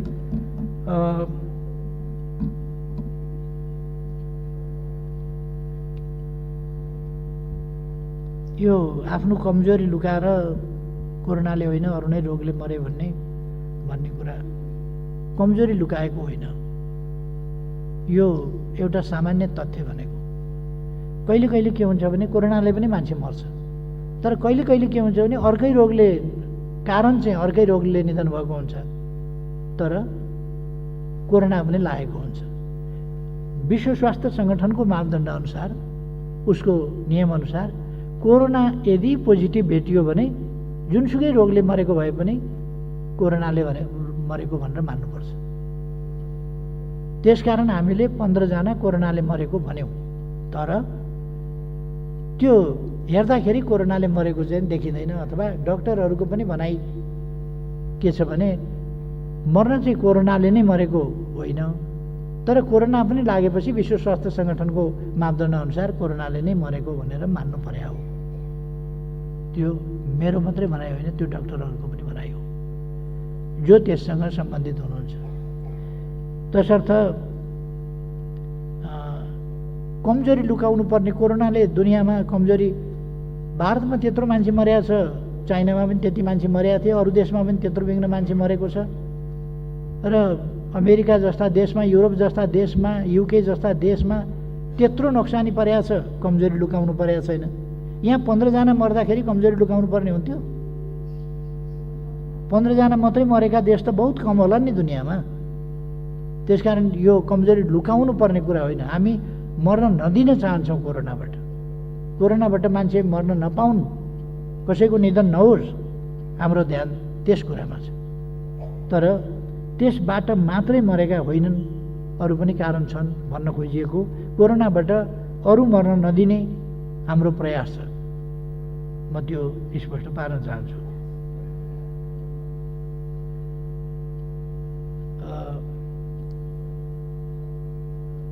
एउटा महत्त्वपूर्ण प्रश्न सोध्नु भएको छ, के प्रधानमन्त्रीजी साँच्चै अहिलेको सरकारको कामसँग सन्तुष्ट हुनुहुन्छ भनेर। 100% कि 99%? 100% हो भने त्यति त भन्न सक्दिनँ, तर म सन्तुष्ट छु। र प्रश्नकर्ता मान्यजीले यो प्रश्न ढुक्कैले सोध्नु भएको चाहिँ हो जस्तो मलाई लाग्दैन। किनभने यो सरकार बनेको 2 वर्षमा के उपलब्धि भए भन्ने देख्नु भएको छ। के उपलब्धि भए भन्ने, सरकारका उपलब्धिहरूलाई ओझेलमा पारेर विषयान्तर गरेर अर्को चिज देखाउन खोजिएका प्रयासहरू पनि मान्यजीले देख्नु भएको छ। सरकारले एउटा उपलब्धि गर्छ, त्यतापट्टि होइन अर्कातिर। यो चलाखले कस्तो गर्दो रहेछ भने, एउटा भैँसी व्यापारीले भैँसी बेच्ने भएछ, किन्ने मान्छे आएपछि उसले चाहिँ सोधेछ दुध कति दिन्छ भैँसीले भनेर। भैँसी किन्दाखेरि हेर्नुहोस्, खास गरेर दुध कति दिन्छ भनेर त्यति मतलब हुँदैन, सिङ कस्ता छन् हेर्नुहोस् न, सिङ हेर्नुपर्छ। सिङ उसले सिङ चाहिँ चिल्ला पारेर राखेर रहेछ, तेलसेल लगाएर अनेक गरेर। अब भैँसीको सिङले के गर्ने, दिनुपर्ने दुध। यहाँ सरकारले बाटो बनाएको छ, हामी बाटो बनाएको कुरा गर्छौँ, बाटो बनाएको कुरा नगर न। सहसचिवले किन्दाखेरि त्यहाँ, अब किन्दाखेरि यदि खाएको रहेछ भने कारवाही गर्छौँ हामी छानबिन गरेर। अनुमानित कुरा एउटा चाहिँ ठोकिदियो उसले। यता हेर न, हामी पुल बनाएका कुरा गर्छौँ, हामीले जहाजका कुरा गऱ्यौँ, मान्छेहरूले उडाए। अब जहाजको बाटो, नदीको बाटो, यो त हामी प्रयोग एक ढङ्गले प्रयोग गर्न थालेका छौँ, अर्को ढङ्गले अब आफ्नै झन्डा राखेर पानी जहाज चलाउने तयारीमा हामी लागिरहेका छौँ। यसले कति दूरी घटाउँछ, हामीले कतितिर बाटाहरू खोल्यौँ, कतितिर अरू सुविधाहरू हामीले ल्यायौँ। डुबानका समस्याका सम्बन्धमा संयुक्त टोली बनाएर कतिपय ठाउँमा खोल्ने काम भएका छन् भने कतिपय ठाउँमा खोल्ने तयारी हुँदैछ। अहिले सुन्छु फेरि कतिपय ठाउँमा भारतले बाटाका नाउँमा बाँध बनाउँदैछ। यी कुराहरूतर्फ हाम्रो ध्यान गएको छ र हामी त्यसको विरोधमा भारतलाई सजग गराइरहेका छौँ। छिमेकी भएर छिमेकीको खेत डुबानमा पार्ने गरी बाटा संरचना केही पनि निर्माण गर्न पाइँदैन, अन्तर्राष्ट्रिय कानुनले पनि पाइँदैन, असल छिमेकीको हिसाबले पनि पाइँदैन। त्यसकारण भारतले यस्तो गर्न मिल्दैन। पहिले त्यस्ता भएकाहरू पनि सच्याउनुपर्छ भारतले, हामीले भनिराखेका छौँ। र हामी न्यायोचित कुराको हकमा अड्न लड्न भन्न त्यसमा कुनै हिचकिचाउने सरकार यो होइन। यो साथीहरूले देख्नुभएको छ। हामीले सार्वभौम समानताको नीतिका आधारमा व्यवहार गर्ने गरेका छौँ र त्यसै गरेर गर्छौँ।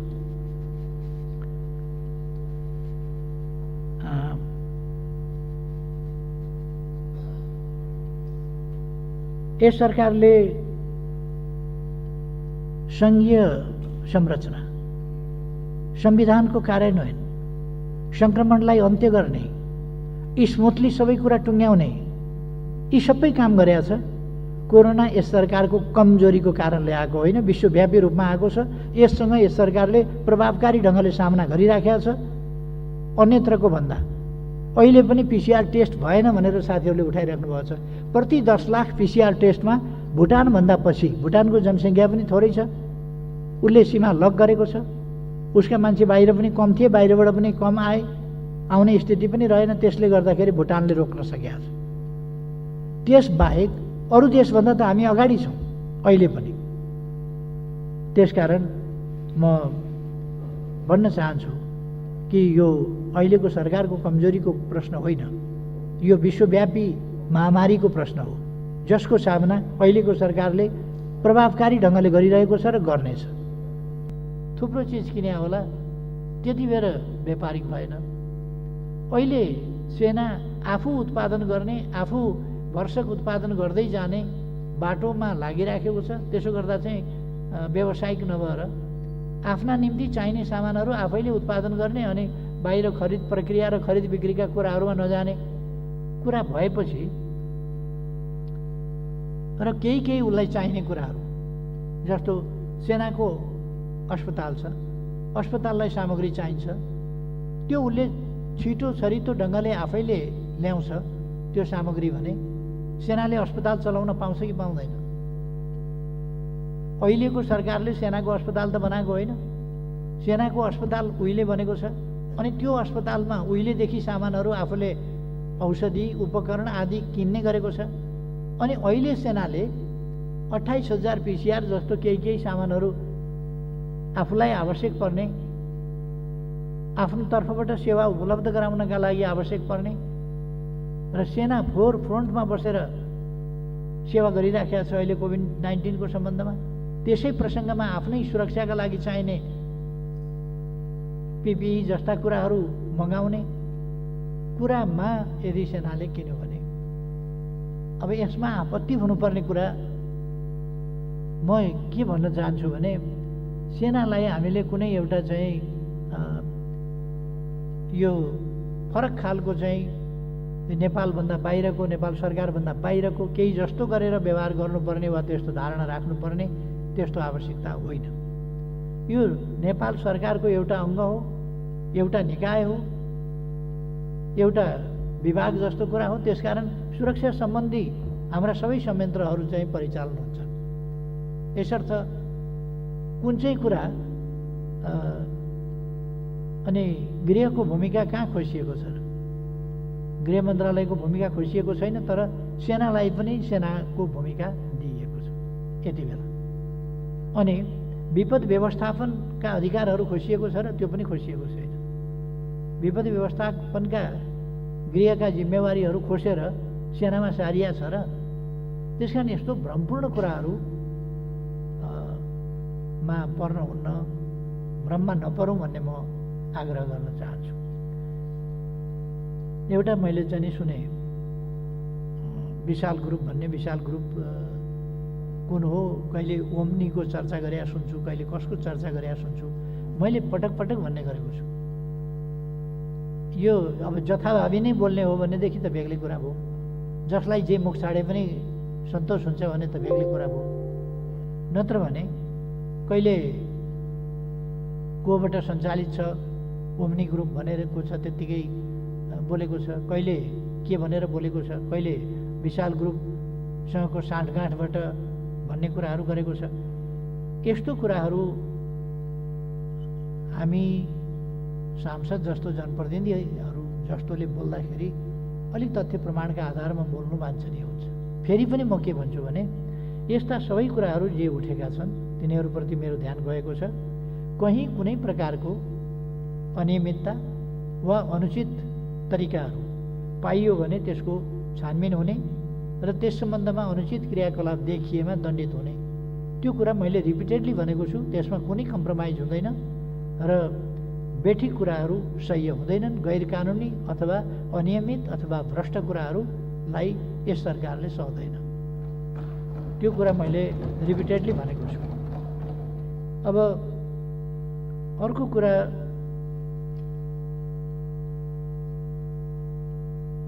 यसमा यो हाम्रो भूमि फिर्ता ल्याउने कुराको चर्चा साथीहरूले गर्नुभएको छ। म धन्यवाद भन्न चाहन्छु। यसलाई मैले सोलिडारिटीकै रूपमा लिएको छु, एकबद्धताकै रूपमा लिएको छु। हाम्रो भूमि फिर्ता हुनुपर्छ भनेर त हामीले हिजो सर्वसम्मतिले सबैले एक ढङ्गले राय पनि व्यक्त गऱ्यौँ, सर्वसम्मतिले पास पनि गऱ्यौँ सैद्धान्तिक बहसलाई।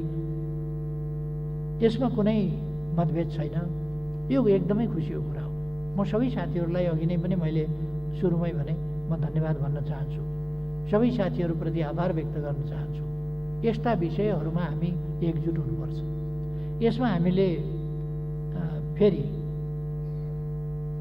कमसेकम राष्ट्रियताको मामलामा, भूमि फिर्ता लिने मामलामा अथवा राष्ट्रिय हितको पक्षमा उभिने मामलामा अहिलेको सरकारमाथि शङ्का गर्नुपर्ने कुनै कारण छ र? एउटा म के चाहिँ भन्न चाहन्छु भने अहिलेको सरकार लहै लहैमा कुद्दैन।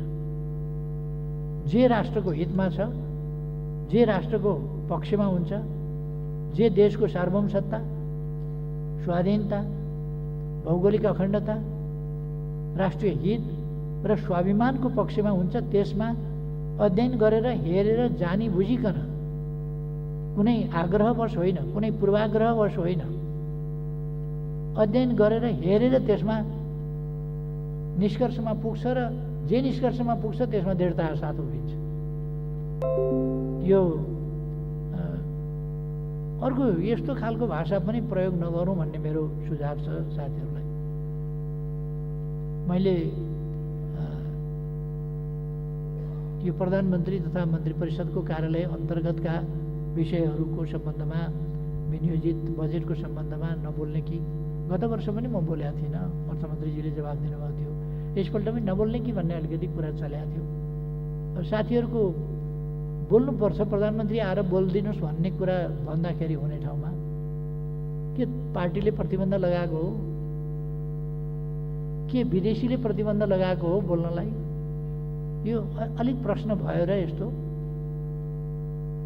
म बाहेक अरू सबै चाहिँ विदेशीकै इसारामा चल्छन् भन्ने मान्यता अलिकति नराखौँ कि भन्छु म। अरूमा पनि देशभक्ति छ भन्ने कुरा चाहिँ नराखौँ। त्यस प्रकारको भाषा रिपिटेडली प्रयोग हुनु त्यो अलिक वाञ्छनीय लाग्दैन र शोभनीय पनि हुँदैन। मेरो सुझाव हो त्यो मान्यजीलाई। यद्यपि हामी सबैलाई थाहा छ पार्लियामेन्टमा बोलेका कुराहरूको सम्बन्धमा बोल्न पाइन्छ भन्ने थाहा छ। पाइन्छ भनेर बोल्नु र हामीले संसदीय मर्यादा, आफ्ना बोलाइको कुराहरूलाई त्यही हिसाबले राखेर बोल्नु एउटा कुरा हुन्छ भन्ने हामीले बुझ्नुपर्छ भन्ने मलाई लाग्छ। हामी हाम्रो भूमि खालि लिम्पियाधुरा, लिपुलेक, कालापानी, अहिलेको विवादको विषय त्यो हो जो भूगोल नै सर्लक्कै कालापानीमा भारतीय फौज बसेर त्यहाँभन्दा उता लिपुलेक र लिम्पियाधुरा त्यसलाई भारतले कब्जा गरेको छ। हामीबाट त्यो भूमि सेना राखेर छुट्याएर लगिया छ। सेना नराखेसम्म त हाम्रो भोग चलनमा छँदै थियो। सेना राखेपछि हामी सेना भएका ठाउँमा पनि जान पाएनौँ, त्योभन्दा उता पनि जान पाएनौँ र यसरी एक ढङ्गले भन्ने हो भने यो कब्जा हो। त्यसकारण यो उचित भएन भनेर हामी हाम्रो मित्र राष्ट्र भारतलाई भनिरहेका छौँ, यो उचित भएन, यो हाम्रो भूमि हो तथ्य प्रमाणका आधारमा, ऐतिहासिक तथ्यहरूका आधारमा। त्यसकारण हामीलाई फिर्ता गर्नुपर्छ र हामीले भनेका छौँ हामी कूटनीतिक वार्ताका माध्यमबाट यस समस्याको समाधान खोज्छौँ। समाधान भनेको हाम्रो भूमि फिर्ता हुनु पर्यो। यो सत्यले जित्छ, हाम्रो विश्वास हो, हामी फिर्ता लिन्छौँ। यो एउटा लिम्पियाधुरा, लिपुलेक र कालापानी सम्बन्धी भूक्षेत्रको विवाद छ। अरू कतिपय ठाउँहरूमा सीमा सम्बन्धी विवाद छन्, सुस्तामा छ भने या अरू ठाउँमा छन् भने तिनीहरूको सम्बन्धमा यसरी सेना राखेर कब्जा गरिएको र अर्कै सिमाना भनेर एउटा नक्कली काली नदी भनेर खडा गरेर एउटा काली मन्दिर बनाएर एउटा तिरतिरे खोल्सी देखाएर एउटा सानो हाल देखाएर यसो गरेर कब्जा गरिएको यत्रो भूभाग अरू ठाउँमा त्यसरी छैन र हाम्रो नक्साभन्दा बाहिर परेको त्यस्तो भूभाग पनि छैन। यदि कुनै भूभाग तथ्यहरूले हाम्रो देखिने स्थिति छ भने त्यस सम्बन्धमा हामी वार्ता गर्छौँ, कुरा गर्छौँ। अरू ठाउँहरूमा पनि हाम्रा वार्ताहरू, कुराहरू चलिरहेका छन्। सुस्ताको सम्बन्धमा पनि वार्ता भइरहेको छ। तर सुस्ता, लिम्पियाधुरा, लिपुलेक र कालापानी जस्तो गरी हडपिएको, कब्जा गरिएको र सेना राखेर 18 सालसम्म हामीले भोगचालन गरिरहेको 1961 सम्म 62मा सेना राखेर त्यसपछि हामीले भोगचालन गर्न नपाएको स्थिति होइन। त्यसकारण अहिले हामीले बढी फोकस गरेको भनेको लिम्पियाधुरा, लिपुलेक र कालापानी हो। एउटा एमसिसीको सम्बन्धमा कुरा उठाउनु भएको छ। एमसिसीको सम्बन्धमा मैले पहिले पनि भनेको छु, यो अघिल्लो सरकारले गरेको सम्झौता हो। जबसम्म अन्यथा निर्णय हुँदैन, अघिल्लो सरकारले गरेका कामहरूको वैधतामाथि अन्यथा निर्णय नभएसम्म पछिल्लो सरकारले त्यसलाई पालना गर्छ। यदि त्यो उचित छैन भने त्यसलाई बदल्ने प्रयास गर्छ या बदल्छ। जबसम्म बदलिँदैन त्यो अघिल्लो सरकारले गरेको कुरा त्यो सधरै हुन्छ। मैले अविच्छिन्न उत्तराधिकार भनेको सही गलत सबै मान्नुपर्छ भन्ने होइन। हामीले पालना पनि गरेका हुन्छौँ, प्रश्न पनि उठाएका हुन्छौँ। त्यसै कारण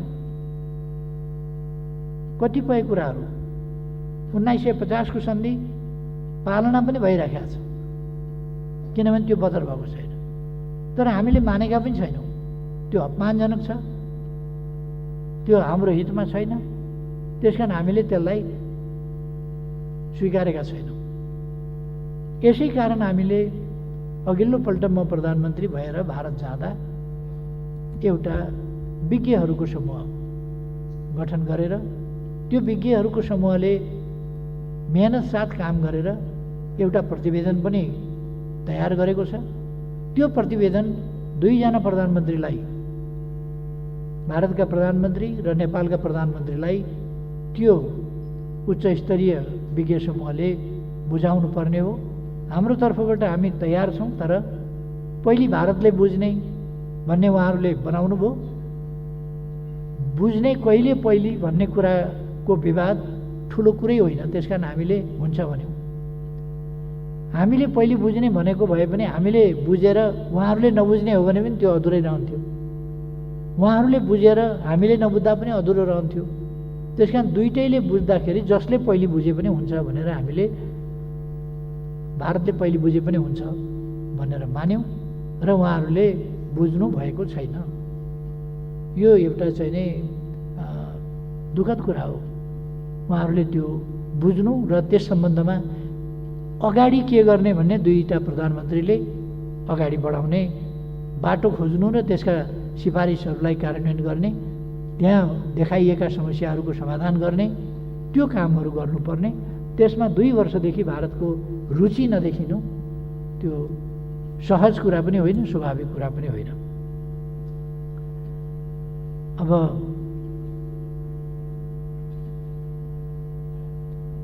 आदित्यनाथ योगीजी उत्तर प्रदेशका मुख्यमन्त्रीले बोल्नुभयो भन्ने कुराहरू केही आएको छ।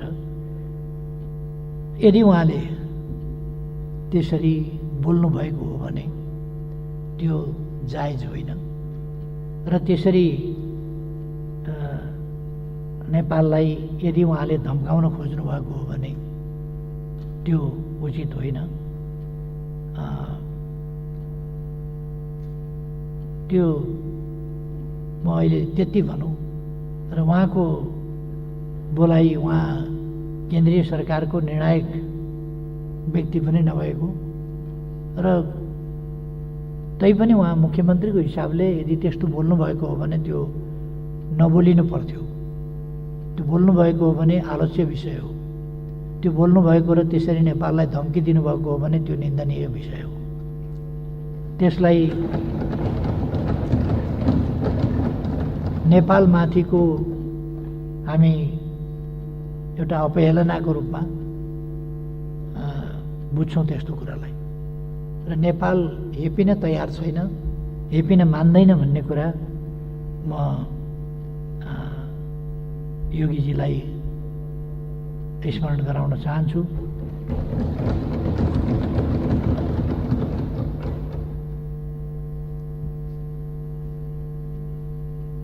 अर्को यो पटक पटक उठिराखेको छ, स्वास्थ्य विभागको खरिदमा पनि भ्रष्टाचार भयो, सेनाको खरिदमा पनि भ्रष्टाचार भयो। एक थरी मान्छेहरू नेपालमा म के देख्छु, केही चाहिँ मिडियाहरू पनि राम्रो कुरा भनेको गर्न नजान्ने, नगर्ने र नराम्रो कुरा गर्नु चाहिँ आफ्नो धर्म ठान्ने खालका त्यो पनि म देखिरहेको छु। र मैले भनिराखेको छु, यदि कुनै प्रकारको अनियमितता देखियो भने त्यसको छानबिन हुन्छ र हामी कारबाही गर्छौँ। तर जेमा पनि खरिद नगर्दा पनि भएन, खरिद गर्ने बित्तिकै भ्रष्टाचार बाहेक केही नदेख्ने, केही उद्देश्यमूलक ढङ्गले लाग्ने, त्यस प्रकारका केही अनावश्यक ढङ्गले, जस्तो गणतन्त्रको विरोध गर्न मन लाग्यो भने गणतन्त्रको विरोध खुला गरे पनि, तर गणतन्त्रको विरोध यस्तो घुमाएर गर्ने कि राष्ट्रपतिमाथि खनिने, राष्ट्रपतिमाथि प्रहार गर्ने।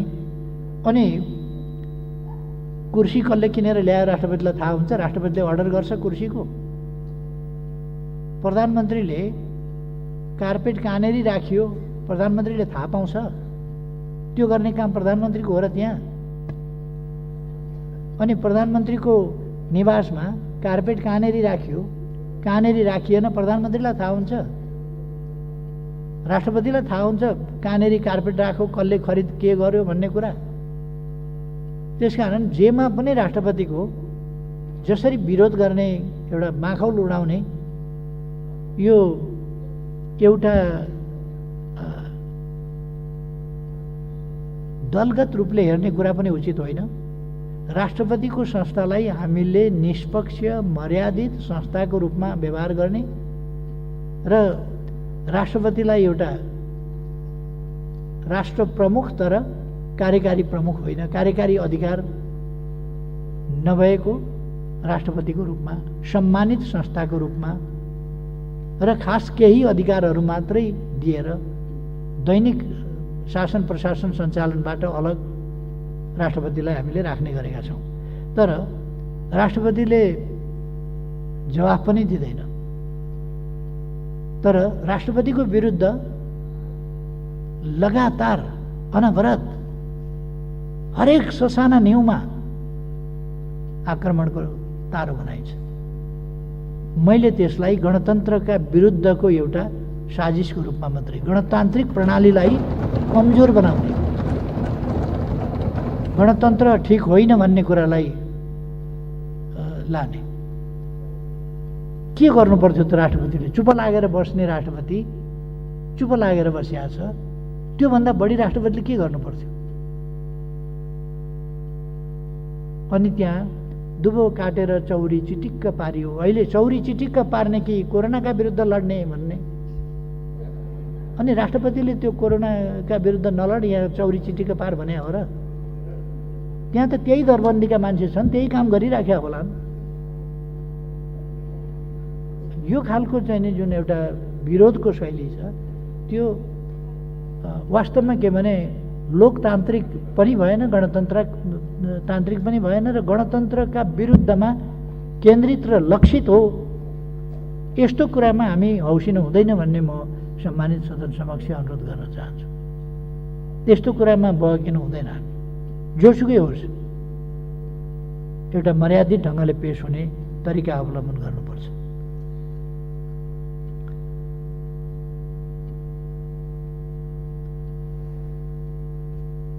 एउटा मान्यजीले प्रश्न गर्नुभएको छ, यो नेपालीको प्रतिरोध क्षमता राम्रो छ भनेर कसले भन्यो भनेर।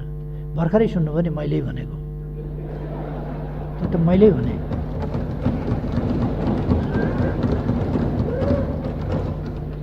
नेपालीको प्रतिरोध क्षमता राम्रो छ भन्ने कुराको चुनौती कुनै डाक्टर, कुनै वैज्ञानिक, कुनै शोधकर्ताबाट कहीँबाट आयो भने मैले स्वीकारौँला।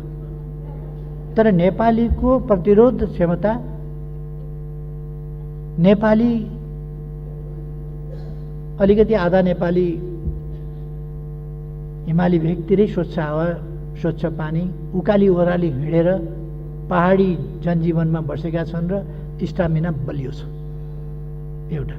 अर्को हाम्रो खानामा, अर्को तराईमा बस्नेहरूको पनि हिमालबाट ठोकिएर, हामीले थाहा पाउनुपर्छ नेपालको भूगोल। यदि मरुभूमि जन्य ठाउँहरूबाट तातो हावा आयो भने हिमालको नजिक पुग्नभन्दा पहिले त्यो चिसो भइसक्छ, कायल भइसक्छ।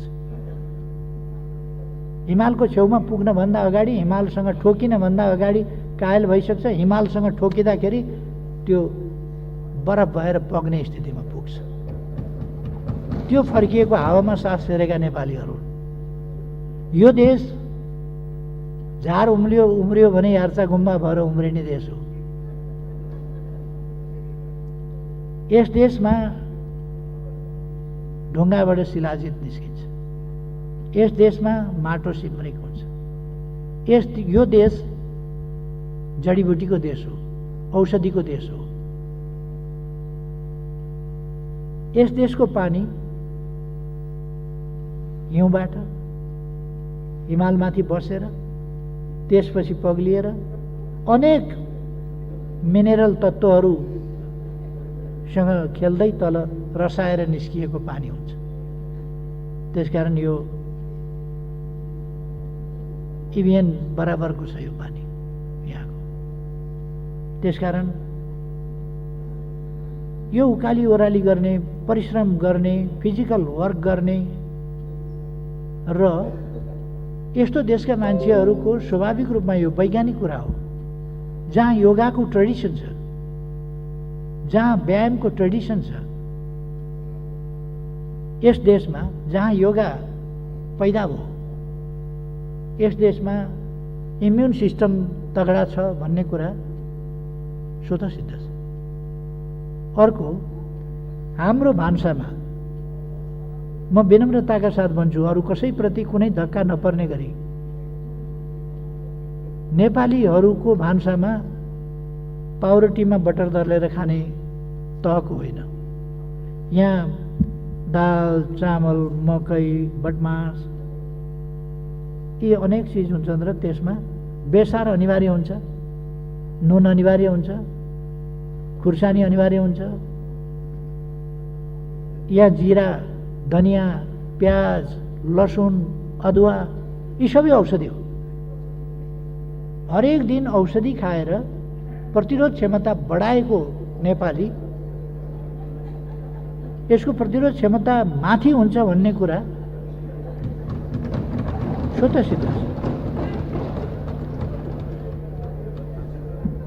त्यसर्थ नेपालीहरूको प्रतिरोध क्षमता राम्रो छ, अवश्य राम्रो छ र हामीले यस ट्रेडिसनलाई जनताका बिचमा पनि लानुपर्छ। हाम्रा ट्रेडिसनल खानेकुराहरू, हाम्रो भान्साको तरिका यसमा हामी कायम रहनुपर्छ।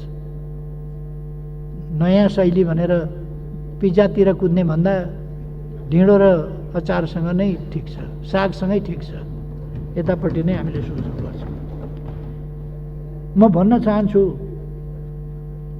हामीले दिएको नारा निरोगी नेपालको उपचार दोस्रो पक्ष हो। पहिलो पक्ष स्वस्थ रहनका लागि उपचार कि निरोगीपन भन्दा स्वस्थ रहनका लागि आरोग्यता, निरोगीपन, त्यसका लागि सन्तुलित र औषधिमय खाना जो हामीले खाने गरेका छौँ। औषधिमय खाना यो निरोगीपनको एउटा आधार हो। दोस्रो उपयुक्त शारीरिक श्रम वा व्यायाम त्यो आधार हो। तेस्रो आराम, आवश्यक मात्रामा शरीरलाई पुग्दो आराम। यो मैले मात्रै होइन, ऋषिमुनिहरूले गरेका व्याख्या हो। आहार, विहार, निद्रा, यो ऋषिमुनिहरूले आहार विहार भनेको व्यायाम र आराम, यो ऋषिमुनिहरूले गरेका व्याख्या हो। र हामीले सकारात्मक सोचका साथ अगाडि जानुपर्छ र स्वस्थ उच्च मनोबल त्यो राख्नुपर्छ र हामी रोगलाई पराजित गर्न सक्छौँ भन्ने उच्च मनोबल, सकारात्मक सोचका साथ अगाडि जानुपर्छ र स्वच्छ स्वस्थ वातावरणमा बस्नुपर्छ, सरसफाइका साथ बस्नुपर्छ। त्यसले हामीलाई चाहिँ निरोगी रहन मद्दत गर्छ। त्यो पनि एउटा प्रतिरोधी कुरा हो।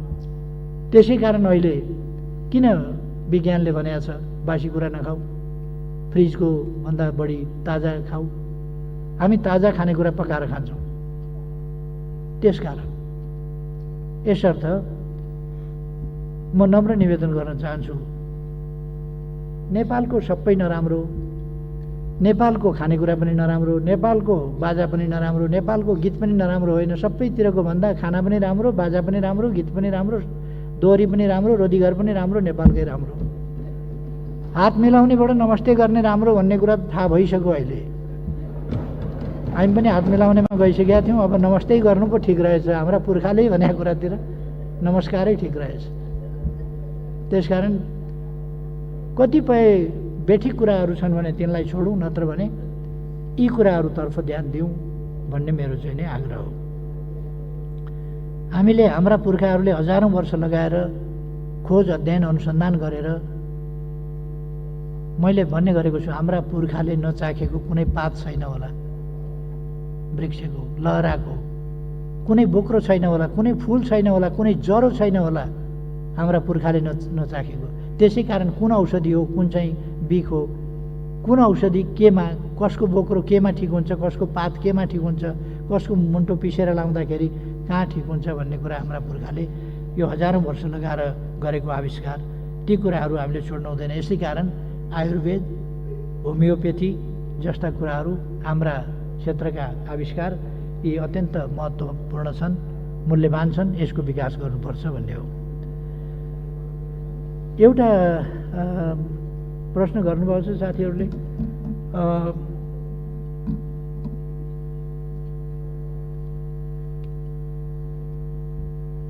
यो आफ्नो कमजोरी लुकाएर कोरोनाले होइन अरू नै रोगले मरे भन्ने कुरा कमजोरी लुकाएको होइन।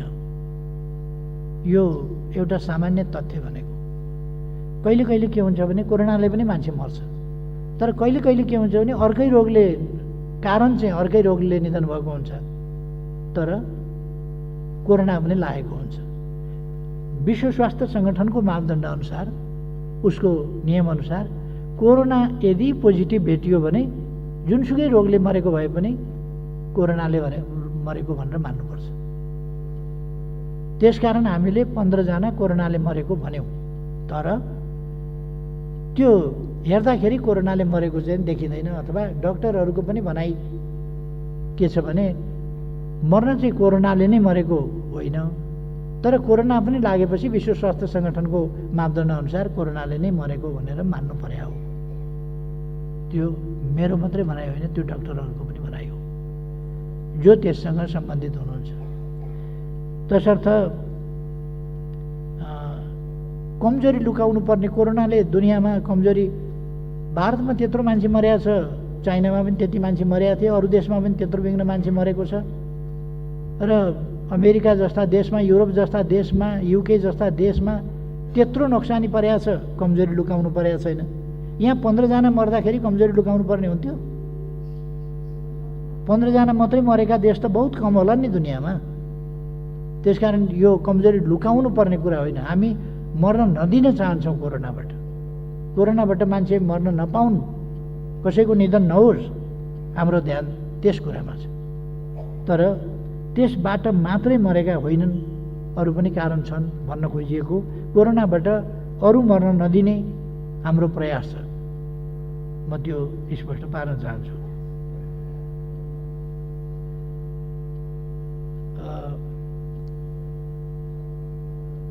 एउटा महत्त्वपूर्ण प्रश्न सोध्नु भएको छ, के प्रधानमन्त्रीजी साँच्चै अहिलेको सरकारको कामसँग सन्तुष्ट हुनुहुन्छ भनेर।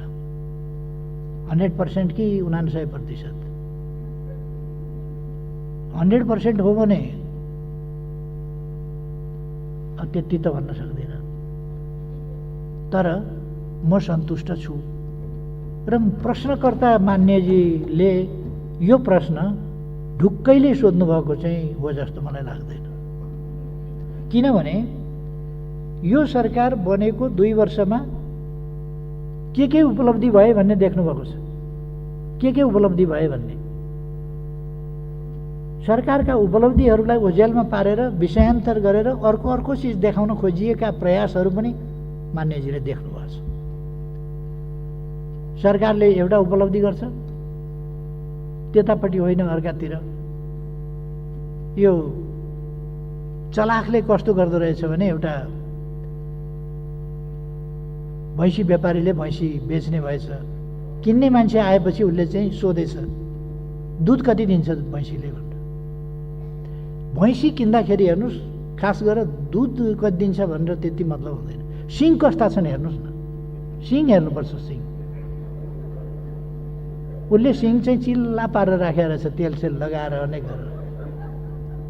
अब भैँसीको सिङले के गर्ने, दिनुपर्ने दुध। यहाँ सरकारले बाटो बनाएको छ, हामी बाटो बनाएको कुरा गर्छौँ, बाटो बनाएको कुरा नगर न। सहसचिवले किन्दाखेरि त्यहाँ, अब किन्दाखेरि यदि खाएको रहेछ भने कारवाही गर्छौँ हामी छानबिन गरेर। अनुमानित कुरा एउटा चाहिँ ठोकिदियो उसले। यता हेर न, हामी पुल बनाएका कुरा गर्छौँ, हामीले जहाजका कुरा गऱ्यौँ, मान्छेहरूले उडाए। अब जहाजको बाटो, नदीको बाटो, यो त हामी प्रयोग एक ढङ्गले प्रयोग गर्न थालेका छौँ, अर्को ढङ्गले अब आफ्नै झन्डा राखेर पानी जहाज चलाउने तयारीमा हामी लागिरहेका छौँ। यसले कति दूरी घटाउँछ, हामीले कतितिर बाटाहरू खोल्यौँ, कतितिर अरू सुविधाहरू हामीले लियौँ। डुबानका समस्याका सम्बन्धमा संयुक्त टोली बनाएर कतिपय ठाउँमा खोल्ने काम भएका छन् भने कतिपय ठाउँमा खोल्ने तयारी हुँदैछ। अहिले सुन्छु फेरि कतिपय ठाउँमा भारतले बाटाका नाउँमा बाँध बनाउँदैछ। यी कुराहरूतर्फ हाम्रो ध्यान गएको छ र हामी त्यसको विरोधमा भारतलाई सचेत गराइरहेका छौँ। छिमेकी भएर छिमेकीको खेत डुबानमा पार्ने गरी बाटा संरचना केही पनि निर्माण गर्न पाइँदैन, अन्तर्राष्ट्रिय कानुनले पनि पाइँदैन, असल छिमेकीको हिसाबले पनि पाइँदैन। त्यसकारण भारतले यस्तो गर्न मिल्दैन। पहिले त्यस्ता भएकाहरू पनि सच्याउनुपर्छ भारतले, हामीले भनिराखेका छौँ।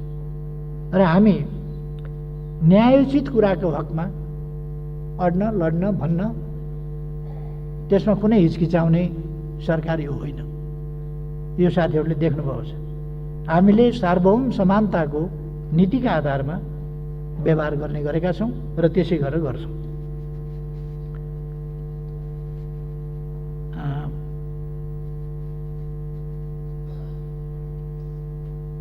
यस सरकारले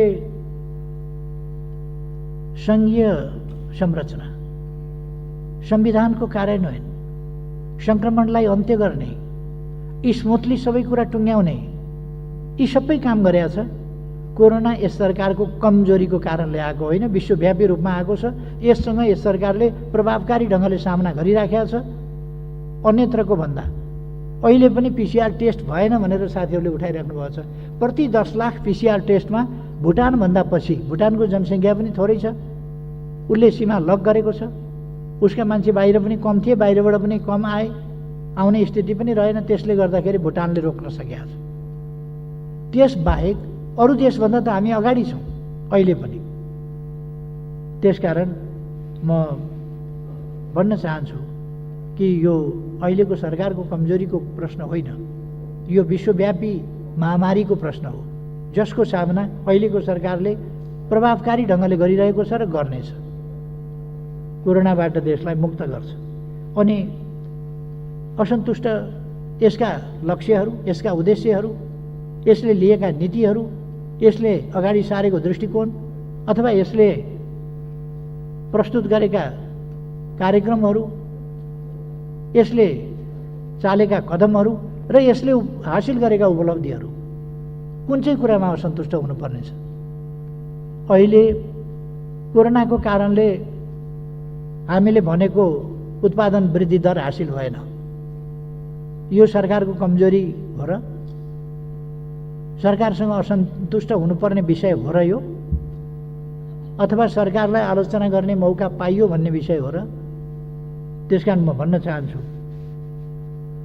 यदि सन्तुष्टिको कुरामा 100% भन्नुभयो भने म पनि 100% छु त भन्दिनँ, तर योभन्दा बढी गर्न सकिँदैन थियो। जुन परिस्थितिमा यस सरकारले काम गरेको छ त्यस परिस्थितिमा अधिकतम उपलब्धिका साथ, स्पष्ट योजनाका साथ यो सरकार अगाडि बढेको छ। यसले आफ्ना अभिभारा र कर्तव्यहरू बुझेको छ, महसुस गरेको छ र त्यसअनुसार अगाडि बढेको छ। त्यसकारण म यस सम्बन्धमा फेरि अलिकति गम्भीरताका साथ, कहिले कहिले के हुन्छ भने एक खालका साथीहरू बसेर कुरा गर्दा गर्दा गर्दा गर्दा सत्यबाट अलिकति बहकिएर टाढा पुगिने खतरा हुन्छ। त्यस खतराबाट जोगिने म साथीहरूलाई आग्रह गर्न चाहन्छु।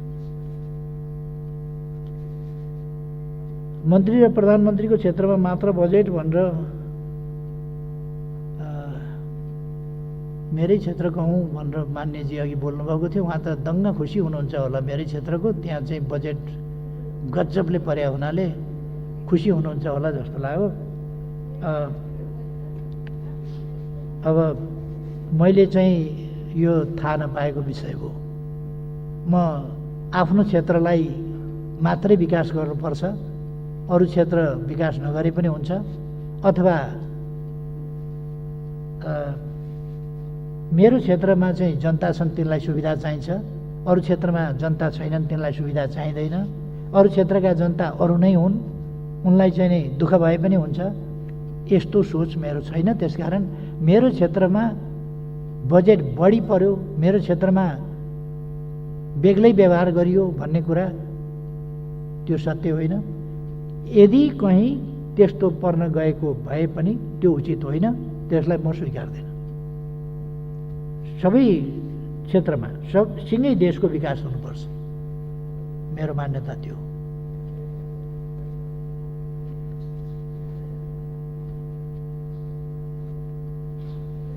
एउटा सोध्नुभएको छ साथीहरूले, महिला दलित आदि समेतका आयोगहरू किन बनेनन् भनेर। म सहमतिका साथ काम गरौँ भन्ने चाहन्छु, सहमतिका साथ कुनै पनि काम अगाडि बढाउँ भन्ने चाहन्छु। यी आयोगहरू निर्माण गर्ने ठाउँ भनेको संवैधानिक परिषद हो। संवैधानिक परिषद प्रधानमन्त्रीको अध्यक्षतामा हुन्छ, विपक्षी दलको नेता हुन्छ, सभामुख हुन्छ, राष्ट्रिय सभा अध्यक्ष हुन्छ, प्रतिनिधि सभाको उपसभामुख हुन्छ, प्रधान न्यायाधीश हुन्छ। यस प्रकारको त्यसको कम्पोजिसन हुन्छ। यसको बिचमा सहमतिका साथ काम गरौँ भन्ने कुरा हो।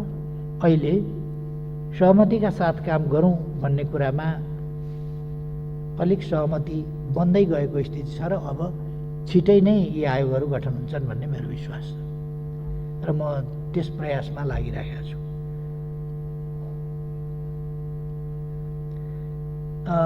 अचम्मको एउटा फेरि अर्को हल्ला सुरु गरिएछ। यो हल्ला किन सुरु गरेको हो? मिलिट्री एयर बेस नाम पनि हामीले चाहिँ पीर्तनापतिका कार्यालय पीर्तनाहरू यस्तो त राखेका हौँ। एयर बेस यस्ता यस्ता भन्ने शब्दका साथ निजगढमा वन फाँडेर मिलिट्री एयर बेस, यो के कारणले यस्तो हल्लाको यस्तो एउटा भ्रमको सिर्जना गर्न पर्यो? मैले यो बुझिनँ। यस्तो भ्रमको सिर्जना किन गर्नु पर्यो? यसमा कुनै सत्यता, कुनै आधार, कुनै तथ्य केही पनि छैन।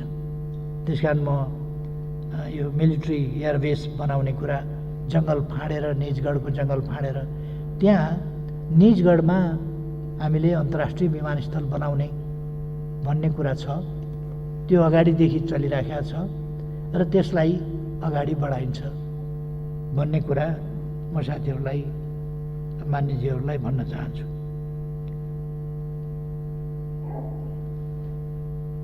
रुकुम घटनाको सम्बन्धमा ध्यान गएन कि भन्ने प्रश्न पनि मान्यजीले उठाउनुभयो। रुकुम घटनाको सम्बन्धमा सरकारले एउटा छानबिन समिति बनाएको छ। त्यसले गम्भीरताका साथ छानबिन गरिरहेको छ, निष्पक्ष ढङ्गले छानबिन गरिरहेको छ र यसमा निष्पक्ष ढङ्गले छानबिन हुन्छ र जे तथ्य हो तथ्य अनुसार जसको जे दोष हो त्यस अनुसार दोषीमाथि कारबाही हुन्छ। त्यो कुरा म भन्न चाहन्छु र यस सम्मानित सदनले संसदीय समिति बनाएको छ छानबिनका लागि। त्यस समितिको रिपोर्टले पनि सरकारलाई मद्दत पुर्याउनेछ, त्यसको छानबिनले पनि मद्दत पुर्याउनेछ र सरकारले यस घटनालाई गम्भीरताका साथ लिएको पनि छ र यस्तो घटना अत्यन्त दुःखद घटना हो। यस्तो घटना घट्न हुन्न र यसको पृष्ठभूमिमा अलिकति जातीय छुवाछुत जस्तो कुरा, सामाजिक विकृतिका कुरा यसको पृष्ठभूमिमा देखिन्छ, जुन उचित होइन। यस्ता आधारमा यस प्रकारका दुर्घटना र अत्यन्त दुःखद खालका क्रियाकलाप, यस्ता कुराहरू हुनु हुँदैन, जसले नेपाली समाजलाई नै एउटा कलङ्कित स्थितिमा पुर्याएको छ। त्यस्तो हुनु हुँदैन र यसमा कारबाही हुन्छ भन्ने म विश्वास दिलाउन चाहन्छु। र अन्त्यमा सम्माननीय सभामुख महोदय, आज देशलाई राष्ट्रिय एकता चाहिएको छ, राष्ट्रिय सहमति चाहिएको छ र सहमतिका साथ अगाडि बढ्नु आजको आवश्यकता बनेको छ। राष्ट्रियताको सवालमा होस्, भूमि फिर्ताको सवालमा होस् या अरू विषयमा राष्ट्रको हितमा हामी सबै एकजुट भएर अगाडि बढ्नुपर्छ। त्यसै गरेर कोरोनाको विरुद्ध लड्दाखेरि पनि यो सरकारको मात्रै समस्याको कुरो होइन, यो सिँगै समाजलाई प्रभावित गर्ने, यहाँ सरकारको सफलता वा असफलताको प्रश्न होइन, हाम्रो सामाजिक अस्तित्वको, मानव जातिको अस्तित्वको प्रश्न छ। यसले जुन हिसाबमा लाखौँ मानिसहरूको ज्यान लिइसकेका छ, मिलियन्स अफ मानव जातिको पपुलेसन यसबाट आक्रान्त छ। यस कुरालाई हामीले साझा प्रयासका साथ यस समस्याबाट पार पाउनु छ।